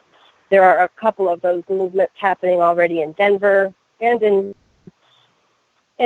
Los Angeles, Austin, Dallas, places where there's more heavy undocumented workers and families. But we're working to get that happening in Kansas City as well, and supporting our pastors and our spiritual leaders, to be brave and courageous enough to stand with us. Fantastic. Are they? Is it working? Are they helping much? The pastors and yes. everybody? There hasn't been too many large number of huge raids, like the rumors of the raids that they're talking about. Right. If anything, I mean, I would say that we probably get maybe 2 calls a day where people have been picked up, either in their homes or as they're getting off work in the parking lot, or coming out of, immigration office services. Because when you're undocumented and you want to try to get in line to become, a citizen, or get on the path to becoming a citizen, there's certain guidelines or rules that you have to do to continue to be on that waiting list. So a part of that is reporting to ICE, to the Immigration Customs Enforcement, reporting to them once a month and letting them know that you're still here and whatever else you need to do. So what is happening is that they're beginning to start to pick people up in parking lots. So there's people who aren't reporting anymore because they're afraid of that. Or let's say a person gets a traffic ticket and they go to their local DM, or they go to their local court to pay their ticket, then they get arrested outside. So that recently happened in Independence, Missouri. Oh boy, lovely. Yeah. So yeah. I mean, like I said, we're getting calls, where it's sometimes 2 people or one person a day that is, getting picked up. But we're just taking, the necessary precautions and steps to getting prepared, for the event that anything can happen. I mean, I think with our current administration, anything can happen. Yeah, I think you're right. Yes. They've kind of green-lighted the crazies. Yeah. Travis, did you have something, or were you just clearing your throat? I was just Sorry clearing about my that. throat. I apologize. That's okay. No, I'm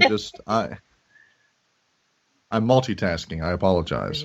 That's okay. I'm listening to Jessica. I'm soaking it all in. I'm also corresponding with my congressional candidate in the U.S. who's listening and is fascinated by what's going on. And I'm trying to update and go, these are the topics we need to make press issues. Because I've been appointed the chief media strategist for this congressional candidate. So I'm coming up with all kinds of platforms. So Travis, tell Vanjie she just has to wait another half an hour. I love don't it. say your... all this multitasking is fabulous. I love it. Oh, and I'm lucky I have- can chew bubble gum and walk at the same time without hurting myself.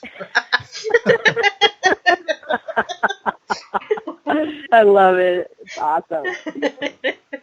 You can do it. I have multitask. total faith in you. I can. It's doable. It just takes a lot of concentration.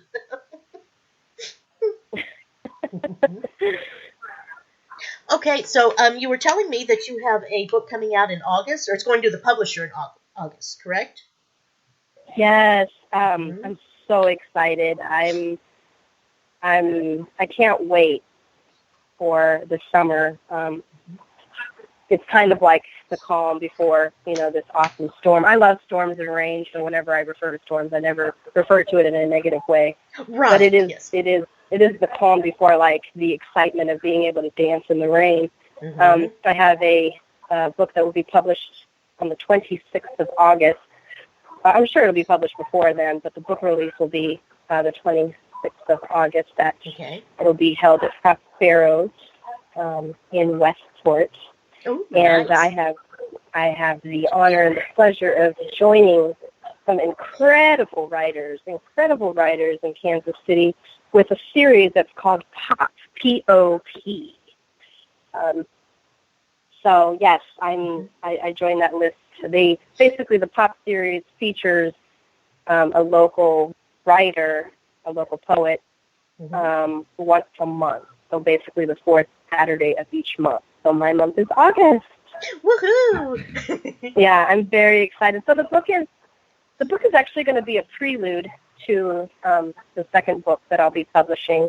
It's really incredible the way when you open yourself up to the universe and you just say, okay, I'm here, let's do this, things just magically happen the way that they do. I was not anticipating doing this project in August.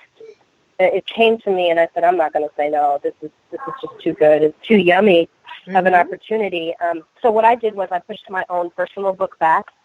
And I'm going to focus on this one. So this one will be a mixture of writing that I have done in the last probably 12 years. So it'll be some poetry about, my work as an activist and a community organizer, and my work as when I was in education, when I was working with children and with the youth. So it'll have a little bit of that.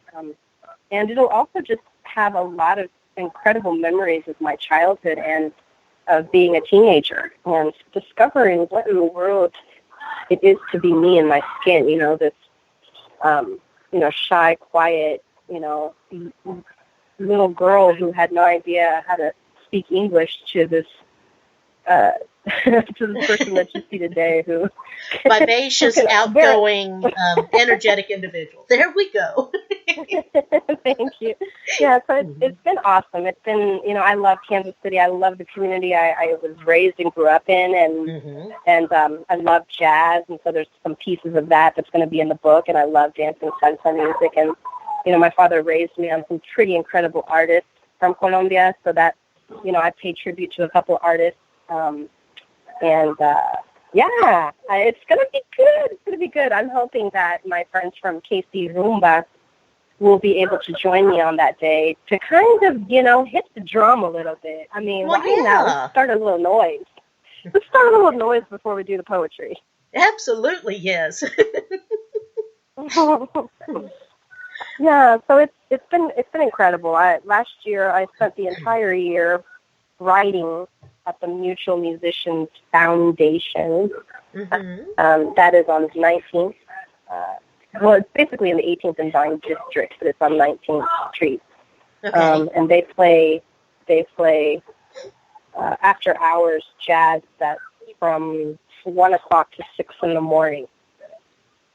And yes, the wee Ayala, hours, yes. Ayala. Oh yeah, Mhm. yeah. So, I spent all last year. I want to say, I don't think it was every Friday and Saturday, but it was pretty darn close. Mhm.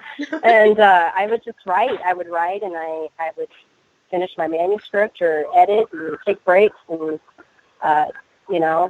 break bread with my friends, all of the musicians who come through, and it's really cool to be able to see all of this work as a writer come to this place of like, oh my God, it's actually going to be here soon in August, and stepping into that and kind of like now taking off this writer hat and putting on a performance hat and kind of diving into that mid-year. So I'm very excited to see what opportunities and what shows up for myself and for other people, through this time and space. Right. I'm excited for you. I'm really, really happy. I can't wait for it to come out. Thank you so much. We'll have to have you on for a opening party or a release party. Yeah, there we go. We'll have an online release party on the air. Oh my God, I would love to do that. It would be so much fun. Yes, it would. Definitely. I might even learn how to make it so that I can get the music to I was playing your sister's song while I was getting you on the phone, and I can't sync them so that the guests can hear what's playing in the studio and the listeners can hear. I haven't figured that one out yet. I'm sorry. I didn't hear that last part. What did you say? I'm sorry. I haven't figured out how to sync so that the people I have on the Skype call can hear what I'm playing in the studio. Got it. I'm with you now. Yeah. It's technology, and I do figure it out, but sometimes it takes me a minute. I got it. Uh-huh. Now, did you want to do one of your poems for us? I'd love to. Okay. Let's see what I could choose. Okay. I have. Let's see here. I have one that I wrote actually on my way to.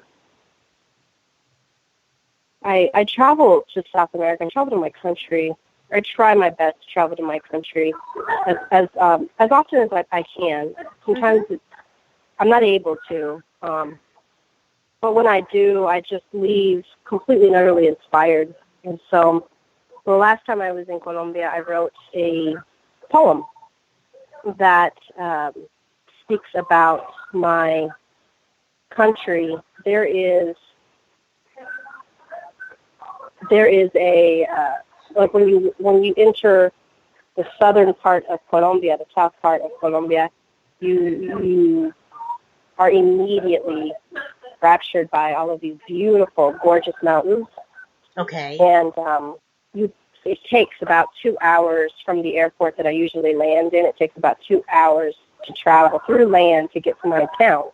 Mm-hmm. And so the entire time that you're traveling, you're just mesmerized by all of this beautiful green pasture and farms and people, and it's just incredible. So I wrote a poem on my way to Ipiales. And so the poem, the title of the poem is called Nubes Verde, which in Spanish is green clouds. Ooh. So the whole title of the poem is called La Ciudad de Nubes Verdes, so the city of green clouds. Ooh. Yeah, It's very pretty. it's really good. Mm-hmm. It's like the mountains are just incredible. I mean, it's just such a beautiful, breathtaking sight. So this is that poem. In the green hides my grandfather's hands, planting potatoes, corn, and lettuce. In the green, you can hear my grandmother singing with her guitar. It is the same green that my father dreams when he sleeps. You are the fruit that bears my Tia Luz's smile.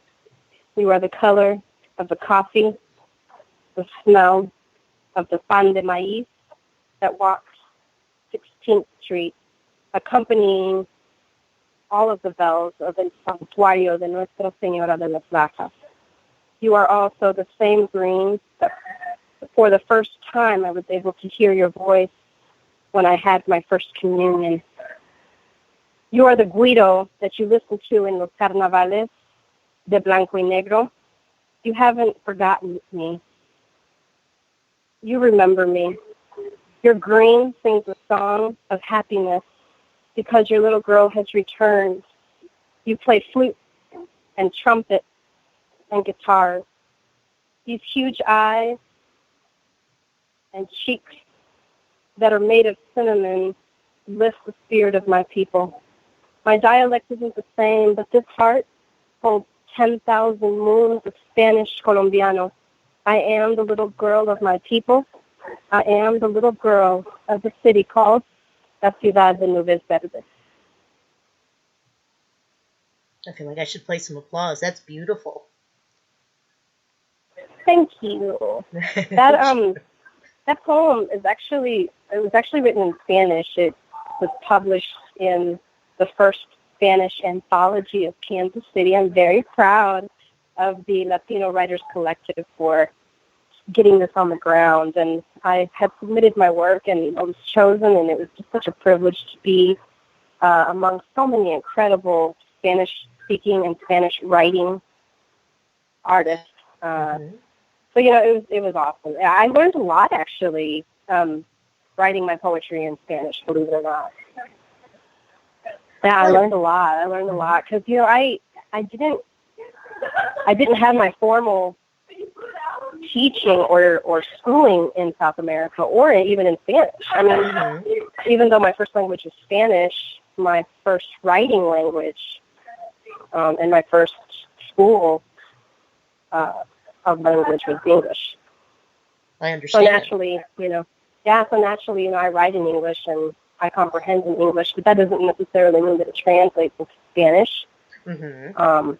So, sometimes when I write in Spanish, there's a couple sentences or phrases or even meanings that really don't quite make sense in Spanish. So sometimes you have to kind of rewrite it in a completely different format. Just doesn't translate well. I understand. Yeah, it doesn't always exactly translate exactly. Oh, that absolutely lovely. Travis, you still among the living? No, I am. Again, I'm multitasking, but no, it's interesting listening to Jessica talk about the translation because, it's one of those things that's beautiful in either language, but I'm sure it is much more powerful in the original Spanish. I agree. I definitely have to agree with you. There is a difference. There's a couple poems that I already wrote in Spanish, and it just, when I try to translate in English, it just doesn't do it justice. It's almost kind of like when one of my favorite, like Mark Anthony sings in Spanish, and then he sings in English. It's like, no. Yeah. It's like, yes. It's like, no. I was raised with you singing to me in Spanish, and that's what we're going to do.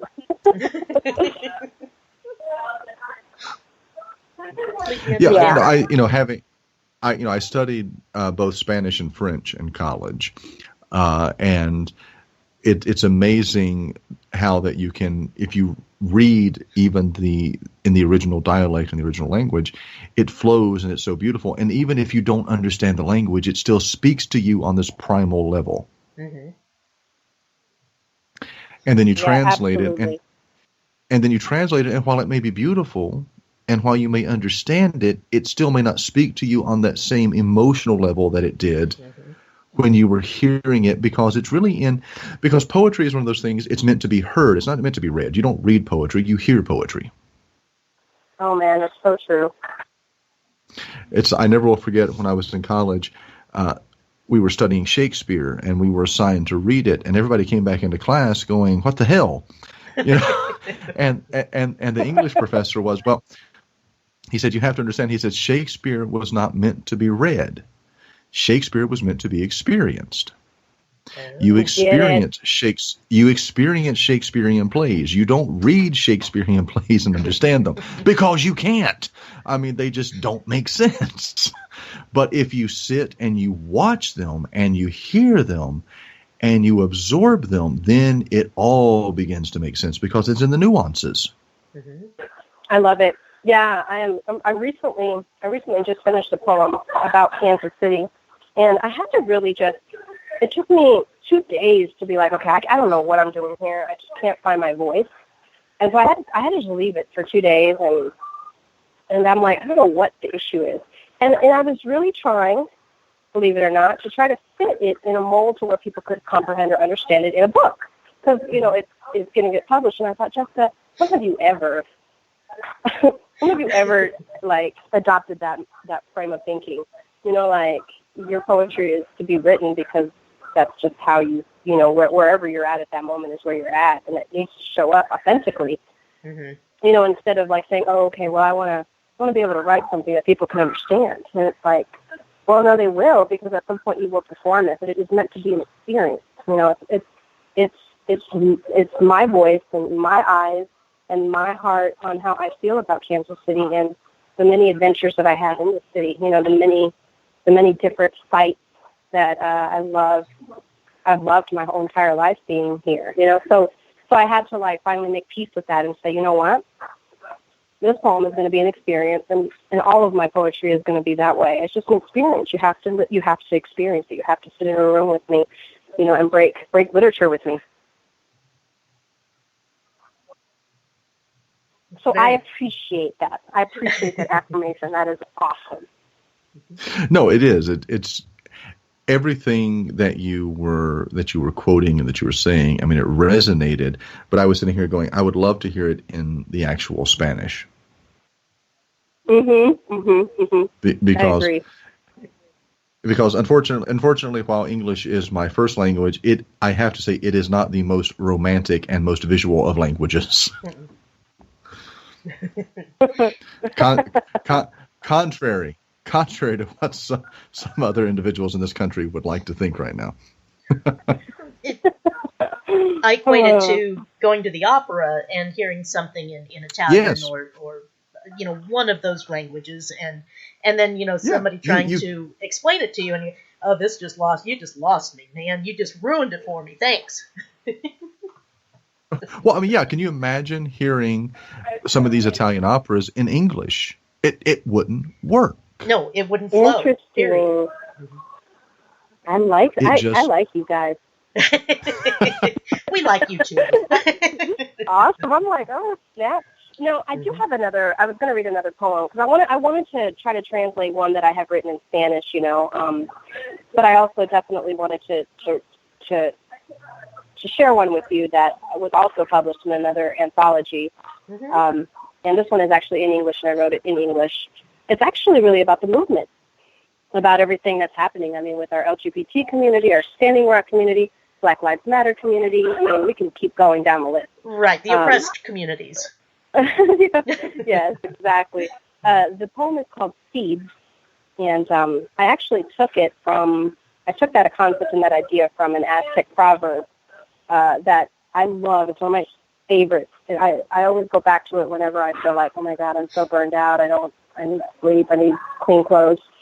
The proverb says, they thought they could bury us. They didn't know that we were seeds. They didn't know that we were what? Seeds. Seeds. Okay. Seeds. Seeds. Okay. Yeah, they thought they could bury us. They did not know we were seeds. Mm-hmm. I mean, when I read that for the first time ever, I thought, my God, yeah, that has to be give you goosebumps. It's very much true because that is what a resilient people that's what people are about. Resilient people are about that. You know, and so I wrote this in that spirit. And so here it is. A young seventh-generation warrior shouts, "Si se puede." His arm rises to the sky, fist meets the black panther moon. We dance to Mother Earth tonight. Sacred drum, name the spirits of Sandra, Michael, Trayvon, Oscar, Fred, and Emmett. Sacred fires sing medicine songs to a black mother's cry. Mother Earth cries too. You are my daughter's Mexica skin color, organic Oseti Sakoin clay. They caged you in dog kennels, my sister. As you watched them eat strange fruit, much like the cages of Eloy. Sitting Bull felt the waters long before the rock of North Dakota stood in below freezing temperatures by the same hoses once used in the South. Mini Wachoni, we are the same clay red bearing the fruit of our ancestors. We are seeds. Watered to be planted and replanted again, bearing fruit to decolonize the word strange. Decolonize the word bland, Brown, Martin, Grant, Hampton, Taylor. We shall not be moved. We lift every voice so the people can remain hearing the bell of freedom. Oh, bravo. That was fantastic. Absolutely beautiful. Thank you. That's a very emotional piece for me. I was going to say, you kind of very bring emotional. tears. Yeah. I mean, the second poem, or the first poem, was more like a love note to my country, and you know, feeling all this unconditional love. And you know, this one is there's pain, there's resilience, there's you know, there's sometimes there's a little uncertainty. There's strength, there's power in it. You know, so it's there's a lot of layers there. Mm-hmm. I liked it. Dang, you're good. Oh, absolutely. Thank you. I'm such a hick.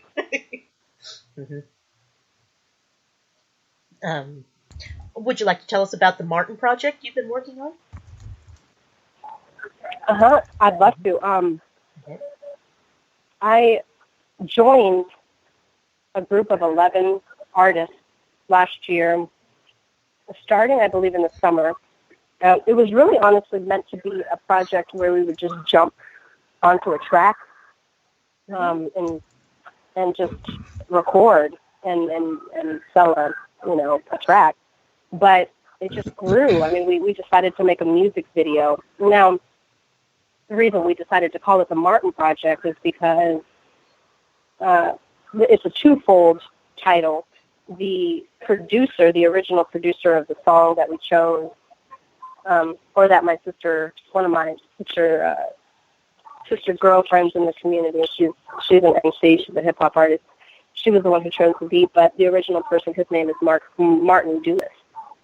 And the message that we were trying to get across is stopping the violence that we're enduring here in Kansas City, just with all the craziness that happened even last year with all of our young people that we've lost, our children that we've lost. So that it was a twofold, because we wanted to honor Dr. Martin Luther King and his nonviolent movement.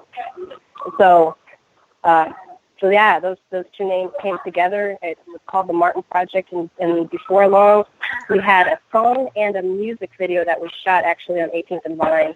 And it basically speaks about where we are as a city, what we've experienced as a city, the losses that we've experienced as a city, and how it's truly time for us to end the violence in our city, because it's just gotten too ridiculous. So when we had the music release party, we invited several mothers from the community that had lost children to gun war. I mean, it was such a powerful opportunity to be in a room with these beautiful and strong and powerful mothers have lost their children. I mean, we did a balloon release right in the middle of 18th and Vine, and when the balloons went up, I mean, I kid you not, the entire community swarmed in the middle to have, the mothers as they let them go. And I mean, I think we were probably holding each other and crying, probably for about, I'm going to say a good 4 to 5 minutes. I mean, it was very needed.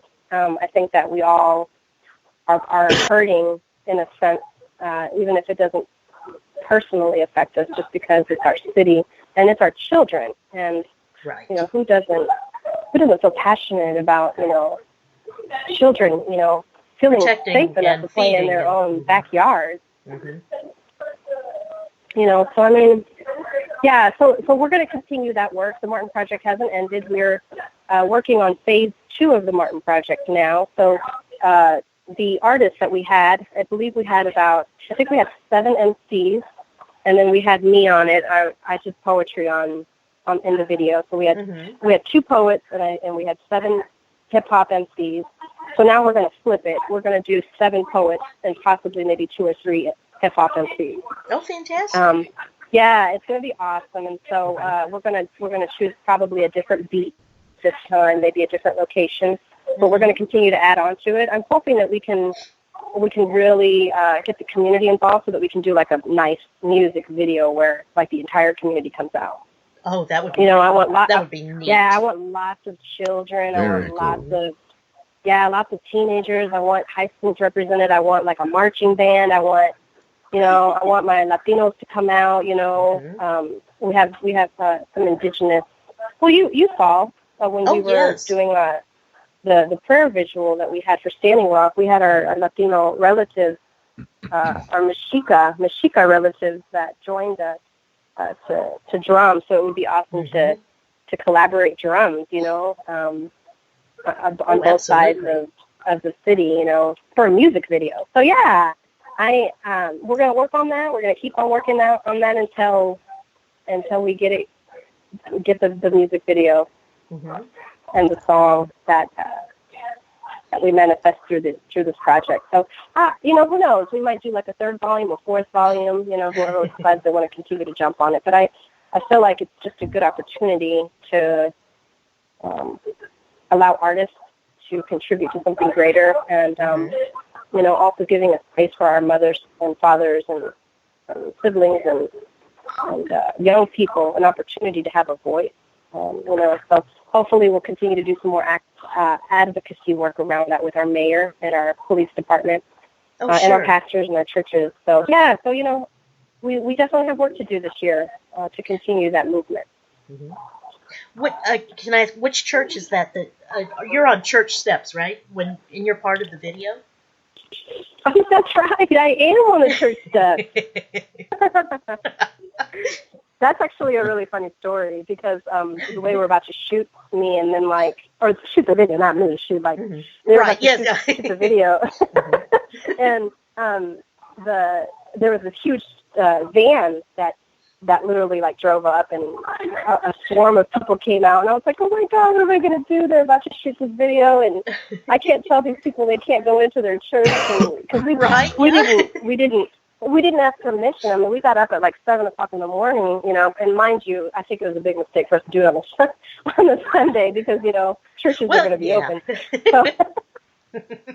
So it was funny. I basically was just like, hi, I'm just standing here. They're about to film me in a second, and I'll just be down. I'll be off the stairs in a second. I'm sorry.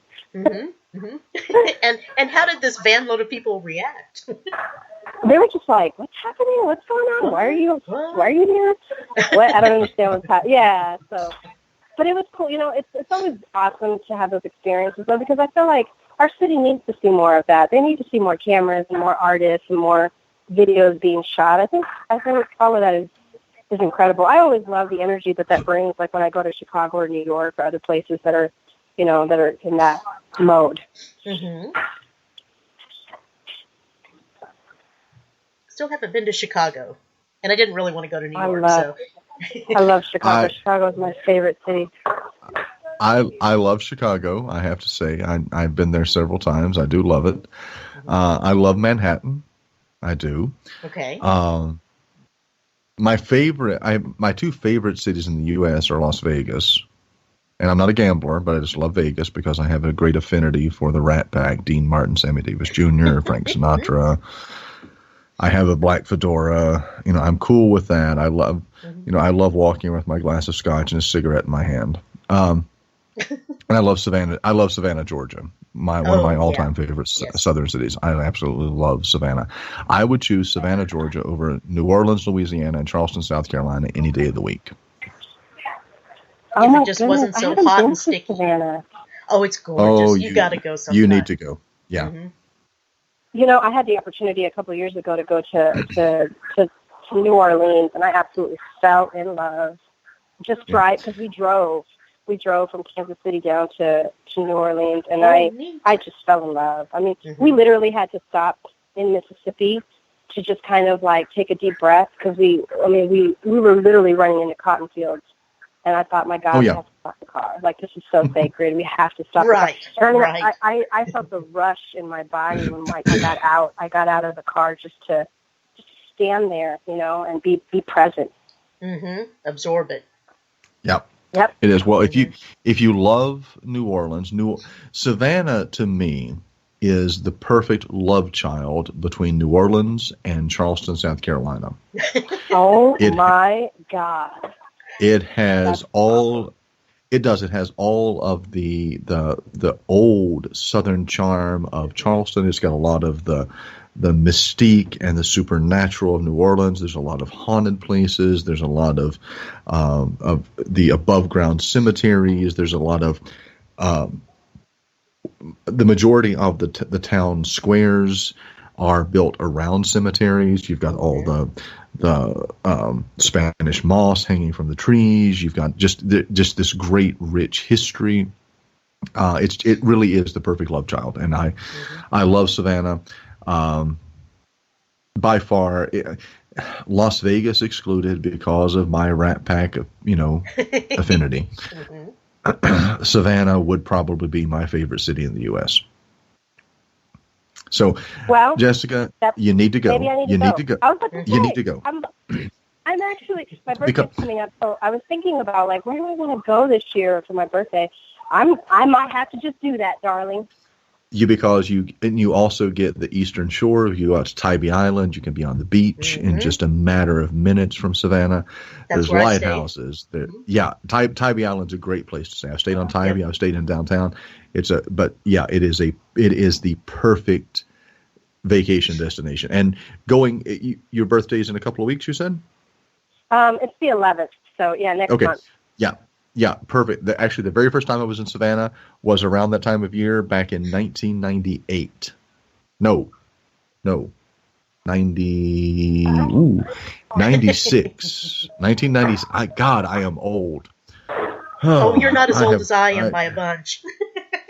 I'm feeling it tonight. Okay. No, 1996. Yeah, April 1996, first time I was in Savannah, Georgia. Around that time, it was around the first, second week of April. Perfect time to go. It's not too hot. Beautiful weather. You don't have to worry about hurricanes or anything like that. Beautiful time to go. You'll enjoy it. I guarantee it. Take my word for it. Nobody ever takes my word for anything. I don't know. I can't wait. I can't wait. Thank you for that. That's awesome. Mm-hmm. Oh yeah, the Riverwalk was fantastic. Oh yeah, the Riverwalk is amazing. Mm-hmm. Mm-hmm. Absolutely. I can't wait. I love that. And Tybee Island is it's Native American Indian for little salt or something like that. Yeah. I remember them telling me. But I love it. Let me see. Well, is there anything else you want to talk about tonight? Oh my goodness, I talk all night. I was actually, when I was born, I came out talking. My parents, they tease me all the time. They call me a lorita, which basically is a parrot, like a female parrot. I'm like, thanks everyone. Nice. Because I guess as a young girl. Well, I was just, I think a part of it was just that I didn't, I immigrated to the United States without knowing a lick of English. And so my first years of school, I was just quiet, even though that wasn't my personality, because I honestly didn't know what was going on or I had to keep up with so much. And so when I was finally at a place where I felt confident to talk and have conversations and ask questions and really comprehend what was actually happening, I mean, it was over. It was over. By third grade, I was like, okay, what? I feel like I'm behind 3 years. Let's catch up. What's going on? Right. Hey, and then Katie barred the door. There you are. Yeah, exactly. Now, are you a youth minister also? I used to be. Okay. I used to be a youth minister. I was youth minister for 10 years for Sacred Heart Guadalupe Church. Mm-hmm. Very nice. Yeah, so it was an incredible time to be a youth minister. Mm-hmm. I feel like I feel like I've always just gotten along with young spirits. I mean, it's always, I don't know, I think it's always been my thing. And it was just incredibly wonderful and inspiring to always be around so many young people with so much energy and laughter, and they had so many beautiful dreams. And it's really wonderful because, I mean, this was 10 years ago. So, I mean, my kids, I mean, they're married now. Some have children. Some of them are dentists now, and development. They're in the city, working for nonprofits. So it's just inspiring to know that all of these incredible human beings who used to be a part of our youth programs and development, are just these incredible souls as adults now. And you helped develop them. I mean, you helped inspire them and move them on to great things. That's fantastic.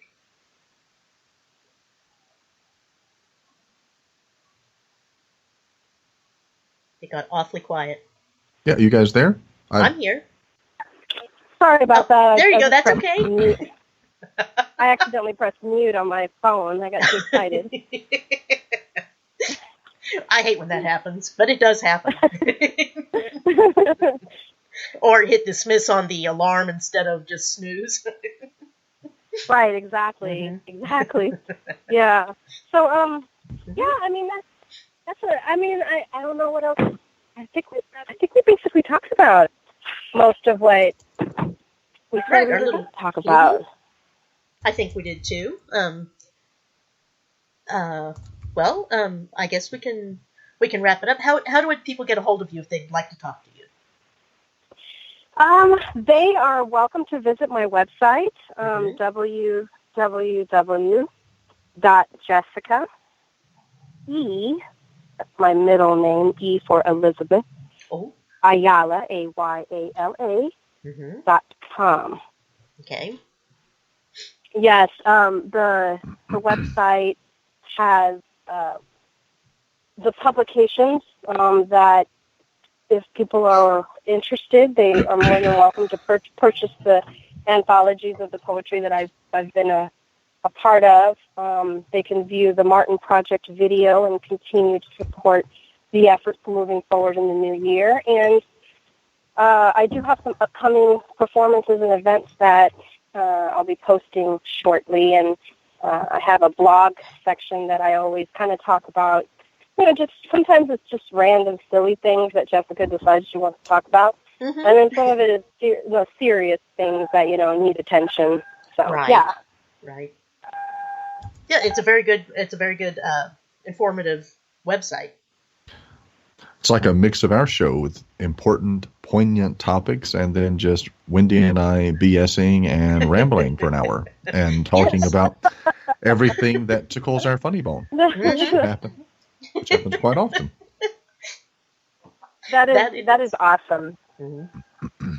That is so funny. No. Well, yeah, so I mean, people can definitely get onto the website. I also have an Instagram, and from the website you can get onto my Facebook page or my Instagram. But yeah, I would love for anybody to message me. I would love to contribute or support in any way that anybody feels passionate. And I just appreciate this time, to be a part of the show tonight, and I had a lot of fun.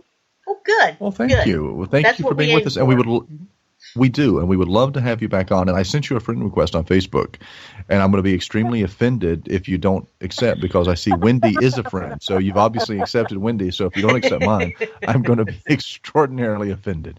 Well, you have to come to Kansas City for a prayer rally for Standing Rock. I have been to Kansas. I've been to Kansas City, Kansas, just not Kansas City. I mean, technically I was there. I was in St. Louis once. Right, because they're so close together. Well, it's St. Louis, Missouri, Kansas City, Missouri, Kansas City, Kansas. You know. Listen, I have driven the entire state of Kansas. Yeah, we've all had to do that once or twice. The dark side of the moon has more going for it than Kansas. Oh my gosh. Okay, shout to my Kansas people, but Jessica's not from Kansas. She's from Missouri. She's from Kansas City, Missouri, which is very different from Kansas City, Kansas. But I love my people from Kansas. Yes. I do. I really love them. But I'm very proud, and I know anybody who lives on the Missouri side is very proud to be from Kansas City, Missouri. That's right. Well, it's all about the KC Mo. You got to do the KC Mo thing. It doesn't work when it's KCK. That's right. I'm just kidding. Don't be mad at me, Kansas. Travis doesn't quite get it because he's from Walton's Mountain, West Virginia. I'm not from West. I'm not from West effing Virginia. I'm from Virginia. You're not from West Virginia. You're from Virginia. Yeah. I'm from Virginia. I am from the southwestern portion of the state of Virginia. Yes, I am wedged in between West Virginia, Kentucky, Tennessee, and North Carolina, but I am not from West Virginia. Yes, sir. I got that. I really did. I know you did. Wendy keeps doing it. She keeps throwing that up there all the time. Yes, I do. Well, we need to put her. Wendy, we need to put you in a buddy room then, because that's just not going to work for me. It's only in retaliation for the Kansas jokes. Got it. Yeah. I'm sorry. You know what? I am sorry. When you drive the entire width of when I drive from Virginia to Colorado, which I have done several times, it is a 21-hour drive. When 11 hours of that is the state of Kansas. Yeah. Oh my God. I'm sorry. I mean, and there's nothing to look at. Nothing. And there's nothing to look at. It's like I think I need to. Go ahead. No, I was going to say it's like tumbleweeds, tornadoes, old school teachers on bicycles, and little dogs in baskets. Yeah. Sorry. I was driving one night, and there's no street lights. It's total pitch black, and I'm going. I understand why people here report alien abductions. It's not random. These people are out going, abduct me, come take me, get me out of here. No, trust me. We might need to start a movement where we can just create fun sites, throughout Kansas, so that people can. So maybe some big old huge, those street signs. Those what are they called? The billboards. The advertising signs. Yeah, billboards. The billboards. We should create a thing where, like when you run by one, it's a game that you're playing. Like, okay, who wants to play this game? So, you know what I mean? It's like they give you ideas on the billboard. Tell your most embarrassing story in the next 35 minutes while you're, going down the highway in Kansas. Yeah, I could probably start a good campaign with that because, I've lived in the Midwest my whole life. I'm a Midwest girl at heart, all the way. Me too. We've driven on plenty of abandoned roads that are scary, and I think about the Texas Chainsaw Massacre every time. Oh, I love that. Let me tell you, I love that. The scariest thing being a woman of color or a person of color driving through fields. I'm telling you right now. Yeah, yeah. Yeah, I could see that. Yeah, I could see that It's so too. scary. It's so scary. So when we were driving from Kansas to New Orleans, it was we were trying so hard to make it to where we didn't have to drive through the field and late at night, and I had to pee so bad, and Oh, no. my partner at the time was like, I'm not getting out of this car, and you're not either.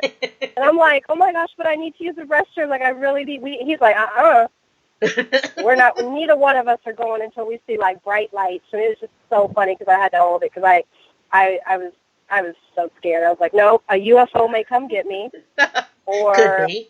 like Or a Roscoe P. zombie Coltrane. cow of some sort. Yeah, something will happen to me. It is just nope. I'm not going to do it.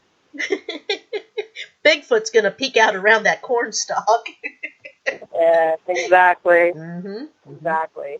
So, well, Yes. before I go, Excuse I me. want to give a huge shout out to my sister, my baby sister, because it's her birthday today, Oh. and she turned 17, and I'm just thrilled that she's this age, and she's been my number one supporter through all of my activist work. I mean, she was handing me markers, during my campaigns and during all of my community organizing work. She was in all of the marches and rallies that we had in Kansas City for immigration reform, and she's been by my side through all of my poetry performances and all of the tough nights that I've had to write. I mean, she's been such an encouraging force. So I just want to honor her tonight and just give a little sister shout-out love. On top of my other sister who you all have heard of tonight, Yes. my sister Vanessa. There's actually 5 of us. There's 5 Ayala women in our family.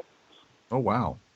Yeah, and we're all artists. We're all artists in our own medium and form, and I just love my sisterhood, and it wouldn't be right without me giving her a little shout-out before we get off here. Well, that's fantastic. Well, it's actually funny. Today is my mother's birthday. Really? Your mom's birthday? That's awesome. It is my mother's birthday. So I will have to give a shout out to her. I love her very much, Patty. Patty Short. So I have to wish her a happy birthday. She may be listening. I actually don't know if she's listening. I know sometimes she does, but today is her birthday. So I love that. that's very cool. My mother is not 17. She's not 17. Okay. She's not 17. I got that. Yeah, Man, to be just saying. 17 again. I tell you, to be 17 again. No, that was a good time. I don't want to go back. It was good to be 17, but I'm very happy with my age. My sister's name is Jasmine, and when we named her Jasmine, we actually we put a Z in her name, so her name is spelled Jazmin. And we did that because I'm a lover of jazz. I've always been. I mean, since I was very young. I didn't. It's crazy what you naturally gravitate towards. I mean, as a young child, I loved jazz music. I didn't get the concept or the history behind it, but once I got older, I was like, my goodness, I've been in love with this music my entire life, and now it's part of my life. So it was just appropriate. I mean, my mom was like, I love the name Jasmine. How should we spell it? And I said, we're going to spell it with a Z, because that's what jazz is. Jazz is jazz. Like, there's jazz music has no, it's no structure. It's completely no boundaries. Free. There's no boundaries. It's free. It's freedom, and it's wild. And I just feel like that's my sister, and my sister encompasses all of that. So I felt very honored to name her. Oh, very cool. Nice. Well, happy birthday, Jasmine. Happy birthday, Jasmine. Yay. Yeah. Louis Armstrong being an all-time favorite. I'm sure of Travis's too. Oh my goodness. Oh yes. Yeah. There's so many. There's so many really, good ones. really good, are. Good yeah, absolutely. I'm actually in the process of this year rolling over a lot of the music that I recorded at the foundation last year during my writing period. I want to put it into vinyl, just for my personal collection. I also want to give the freedom to the artists that are on it, on the recordings, that they would like to arrange or mix it or do whatever they want to do with it, But it would. I have this vision of being in my den at like, I don't know, 115, when I'm 115 years old, and, I'm drinking like the best wine ever, and I'm just listening to my vinyls and telling people like, when I was in my 30s, this is what I did. It's going to be awesome. I can't wait. That would be so much fun. Yeah. maybe in Savannah, maybe it'll happen, like I'll have a little den in Savannah. What do you think about that? There you go. Absolutely, yes. There are some great jazz bars in Savannah. Oh my goodness. I love that. And you said the magic word. Mm-hmm. There are. And Savannah is one of those great southern towns. You go to a pub, you have them pour your drink in a plastic cup, and you can walk anywhere you want to go. Mm-hmm. Oh my gosh. It's perfect. We're gonna have to talk about that some more on another occasion. We will, and they've got some haunted pub crawls. And yes, you in Savannah you do crawl the pubs most of the time. But at least I did. I don't know. You may not. I did. But some great sushi restaurants. There's some really interesting, very, very eclectic pubs and bars and restaurants in Savannah. I'm thinking of Midnight in the Garden of Good and Evil. Yes, actually. That was actually why I went to Savannah when I did. Well, actually, I was in Savannah while reading Midnight in the Garden of Good and Evil. I picked the book up, and then I was able to go. I was there. I read it. I did the walking tour by myself, just visiting some of the locations. It was amazing. Very, very neat. It sounds incredible. It really does. Speaking of music, I was just thinking, did we have an opportunity to play I didn't even give a shout to Casey Rumba. I think that was probably the last thing I wanted to talk about was the Casey Rumba and what they do here in Kansas City. I was thinking of playing that as the show ended, after we were done talking about it. Let's do that, please. That's the perfect way to end. Yeah, so I've had the pleasure and the honor and the opportunity to jam with some pretty extraordinary fellows in Kansas City. They have formed a group called the Casey Rumba, basically. Rumba. Yeah, you got to roll the R. Yeah, exactly. Casey Rumba. Rumba basically means like it's a jam, like jam, party. That's basically what it means. And Agustin, an elder by the name of Agustin, resided in Kansas City. He has passed. Oh. I want to say it probably happened. It happened a few years ago. But the fellas, who played with him and who learned from his instruction, still commemorate and honor his spirit and what he created in Kansas City. And so they jam on Sundays from 4 to 6 p.m. at Loose Park. So if you're in Kansas City at any given moment, on Sundays on a hot summer afternoon or a spring, whenever the weather is nice is when we go out. You can literally go to Loose Park at 4 o'clock and just sit for a second, and then you'll follow the drum. I always tell people to just follow the drums. Wherever the drums are, wherever you hear somebody singing, just follow that, and you'll find us. And it's just so much fun. I mean, you have families, that are exercising and, spending time with each other, and you have couples and people on first dates, and so they all kind of come by and jam with us, and it's wonderful because it's community, and most importantly, it's very sacred because rumbas originated in Cuba, but of course it originated in Africa.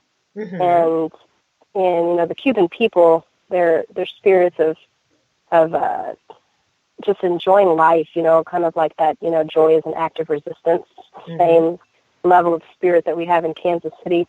It's oral tradition, our cultures and our languages and our stories and our writing, they're preserved through oral tradition. And so this is what this is, people sing and they sing important words that have to do with our culture, our community, where we're at, how we feel. So what you're about to listen to is me me basically, I'm actually finishing up a song about the sun and about how the sun gives us warmth and joy, and then we kind of go into another song that just has to do with, like, I'm just naming the instruments, and I'm basically saying that each instrument, brings its own flavor to the rumba.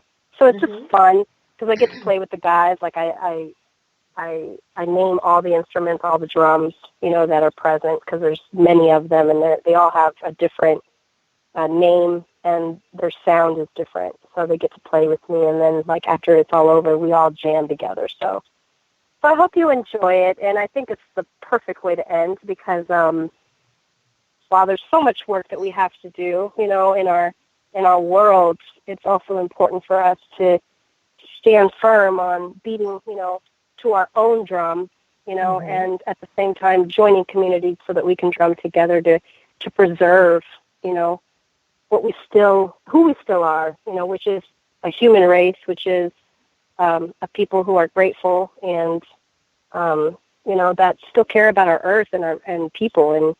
And so hopefully we'll be able to exude that energy, constantly through the arts. So I want to thank the two of you, because without that, we wouldn't continue to do that kind of work. So thank you for having spaces like this, where we can, as artists, we can express and just continue to give so much love and light to the world, because it's so needed.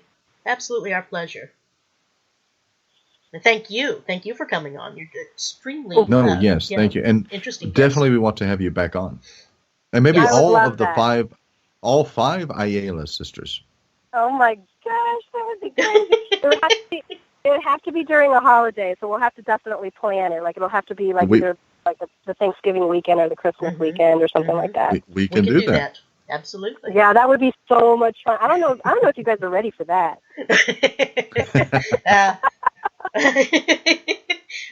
We survive all kinds of stuff. I love it. I can't wait. Yeah, I can't wait. I can't wait to stay tuned. And just giggle and laugh when I hear your guys' podcast. So this is awesome.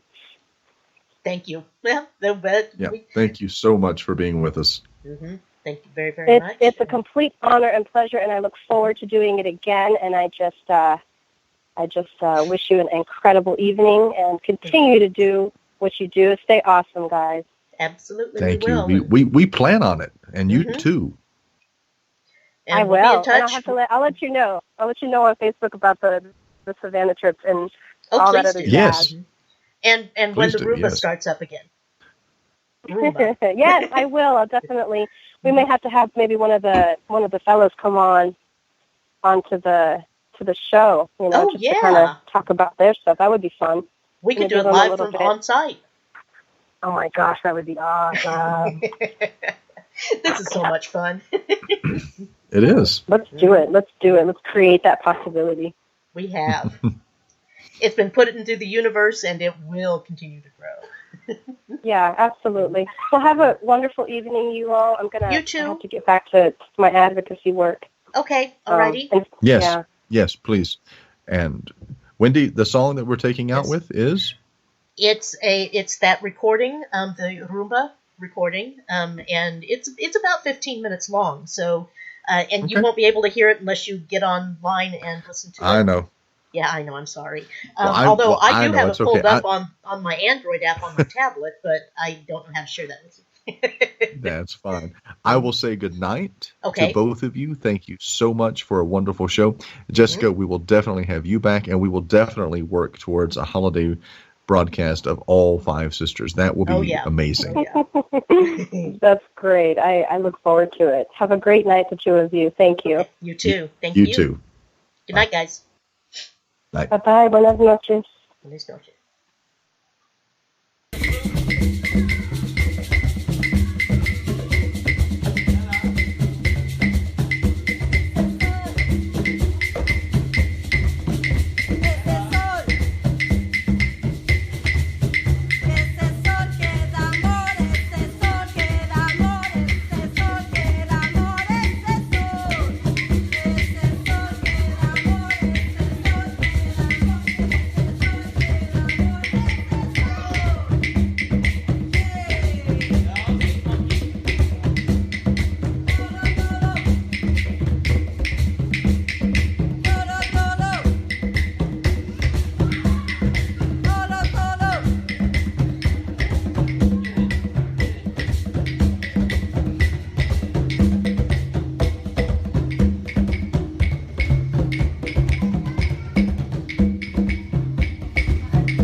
Okay, I think that's probably about the end of the fun stuff, music of the rumba.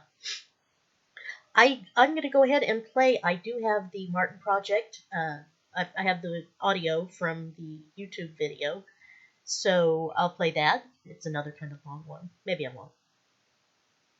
Yeah, I might as well. Anyway, so you get a feel for the Martin Project. Obviously, part of it was Martin Luther King and the Martin that was involved in the making of this. Go to youtube.com if you want to see the video. It's actually a lot better with the visual. So anyway, yeah, just type in the Martin Project and it'll bring that up. Anyway, I will play that at this point and then we'll see what happens.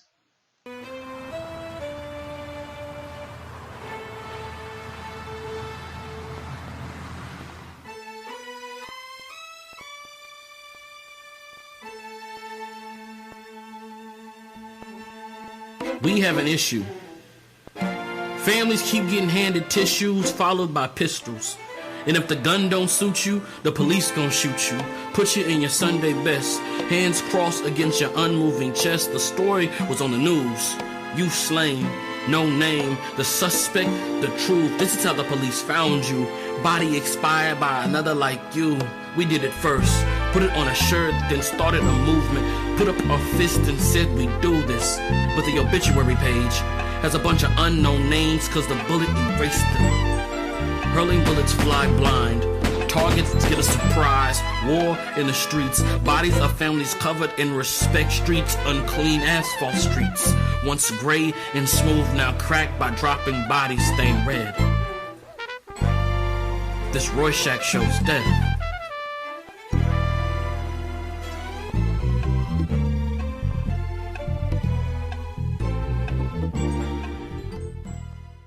Come through, let the rhyme just spew. Do these Lord think about the crime they do? I mean, bustin' like they lost their minds. Like 25 to life ain't crossed their mind. I guess not, so let me stop, let me make it hot. Pull up to the spot, make the party rock before I start preaching. I'm reaching and teaching these Lord that it's way too many freaks on the weekend to be creeping. Down the block, mask on, shots ring out. My mama screaming out, oh Lord, that ain't my baby, is it? I'm like, oh no, mama, just wait a minute. It's the fools down the block who had hoods on when Trey got popped, but steady running down the block, hot, screaming out. The cops, nigga, hold on. Cause women and kids is getting gunned down for fun now. These don't fight no more, they punks now. Pop, pop, pop, doop, doop, doop. That's all I hear when I turn on the news. And for me, it just ain't cool. Cause the media is feeding us exactly what they think of us. Can't you see we must not leave it up to outside forces who want to kill our youth. And their strategy is simple. Create a hostile environment that turns me against you. And it's currently working cause my cousin was murdered over rap beef in Kansas. Lamest thing I ever heard of. That's why I'm on the scene with the team as we riot. Now you hear us screaming, please stop the violence. Yeah. Please stop the violence. Like Yeah. for real. It just ain't cool. 2015 was Kansas City's deadliest year for homicides since 2011. 7 children, 16 or younger, were among the victims. Ashi Williams and Ahi Williams were to graduate on the same day. Estoy hablando de las calles del West Side. Estoy hablando de las calles del Northeast. Come on, Kansas City, pa' arriba. Please stop the violence. Please stop the violence. Stop the violence. Please stop the violence. So death screaming the avenue. Prior feelings had a few, but I found my way and now I'm making ways sad it through. Seen both sides of the fence, so I get it. That necessary evil turn righteous in a minute. Gone calling your Jesus from here out to Beirut. We can never win if we hate us more than they do. Send a blow to the clouds for the sun down. I fell in love with myself and put my gun down. Look. This reminds me of the good old days when hip-hop had us in the good old ways. You know, kicking knowledge, honoring our women. My niggas was polished and mama was authentic. And it ain't go far, always comes round. No gun bars here, just put the guns down. Look, we can't celebrate killing brothers, then cry when somebody kill our brothers. You feel that, genocide, brother? shame we learn from the master. Break down walls, insulation and plaster. Your pastor looking for power through their quotes. We see hope, follow as I cross these smokes. Never loaded up clips, dropping jewels as accessory. Third eye wide, taking chances at assessing me. Aiming for your mental, but I never leave you broke. Refusing to harm my people, R.I.P. Frog Low. Please stop the violence. stop the violence. Please stop the violence. Please stop the violence. Question. Are protests like this fueling this war on law enforcement? Their agenda is it's okay to go ahead and kill cops. No, this is a movement that promotes the execution of police officers. Why has the Black Lives Matter movement not been classified yet as a hate group?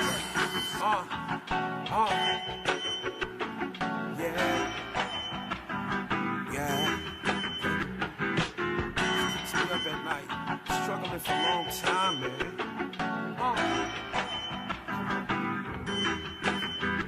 Leaning my beret like QA. It's time to feed our children, protect our women, looking for a new way. New wave. I'm exhausted on my 25th hour and I'm looking for a new day. New day. I'm tired of y'all depicting the slaves in all your little movies. They don't move me. Time to elevate, time to elevate. Hey, homie, what you say? Walk like Denzel, talk like Malcolm, dream like Martin, Geronimo Pratt sparking. Right like Eldridge. I'm hearing my ancestors and elders say it. Prepare for this. Reparations. 40 acres in a mule, or I'ma aim this 40 cal in a 2. Non-violent. This is the calm before the storm, man. Can you feel the silence? I hear him yell Black Lives Matter. Does it really, or is it just chit chatter? Then why is it when our blood splatter? They either beat the case or no evidence gathered. Yeah, or too little, not enough. Shot the young boy up, so they had him in cuffs. They turn a blind eye. What if that was your son? First to graduate college, just turned 21. Murdered by the bullet of an officer's gun. 5 shots to his back. He was scared, trying to run. Reincarnate Malcolm, asking what he would have done. It's revolution time behind the curtain with a gun. Yeah, and should we march like Martin? Or organize like Huey? I look the other way, as if we never knew him. Should we march like Martin? Or organize like Huey? Look the other way, yeah, as if we never knew him. Should we march like Martin? Or organize like Huey? Or look the other way, It's a late night maneuver, they flip their lights on. Parked in the dark like a Burmese python. 4 black men put their hands in plain sight so cell phones don't get mistaken for pipe bombs. Back up arriving, we on the sidewalk. All set straight, looking down at the blacktop. Black cop trying to act hard with the street talk. Beatbox like he got a beat from Pete Rock. Yo, it's messed up trying to get by when the streets a war zone. Black on black, cause he had the force on. The cops are Krypton, the block is Pluton. The same spot Superman sells his rocks on. And I just wanna see little kids be healthy, walk hand to hand, command hate to melting, being doctors, pilots, open up your eyelids and see, please stop the violence. New day, new rules, got a brand new soul, stepping in my old shoes. Back in the day, man, I didn't have a clue. I was robbing and shooting, slanged a little bit too. Concentrating on my count, getting money like a Jew. Selling fake yay and I was mixing it with glue. In the 8th grade with a rack in my boots, as I look back on it like damn, with a fool.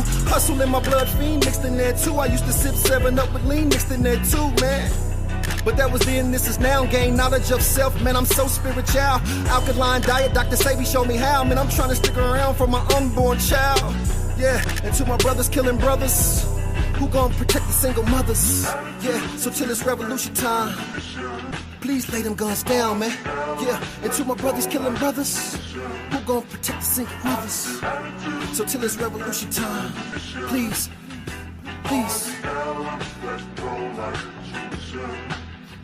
Steady yelling, stop the violence, stop the violence. I scream it out cause everybody's way too silent. Passive on the issue so we remain mindless until we grab a tissue like we've been blindsided. I look at history and wonder why we keep on repeating the same old struggle like we asked for the beatings. They keep on bleeding and bleeding, so I just turn off the TV and hope we find a better way to get us back to the meaning of love. Should we march like Martin? Or organize like Huey?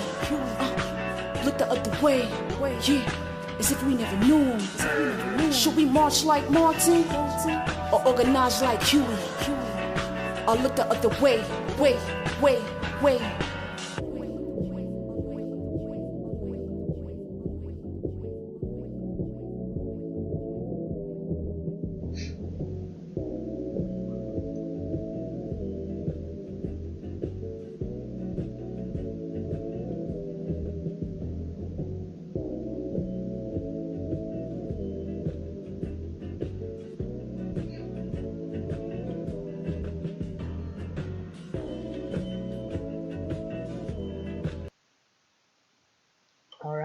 And that's it for Mystic Moon Cafe on this Wednesday evening. Thank you for joining us.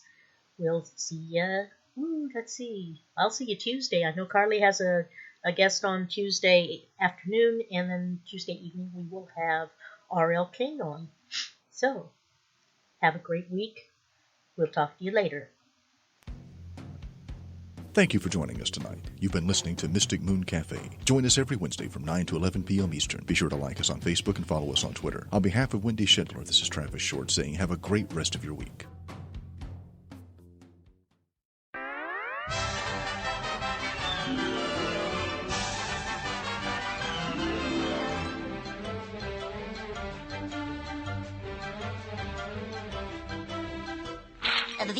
And that's all, folks.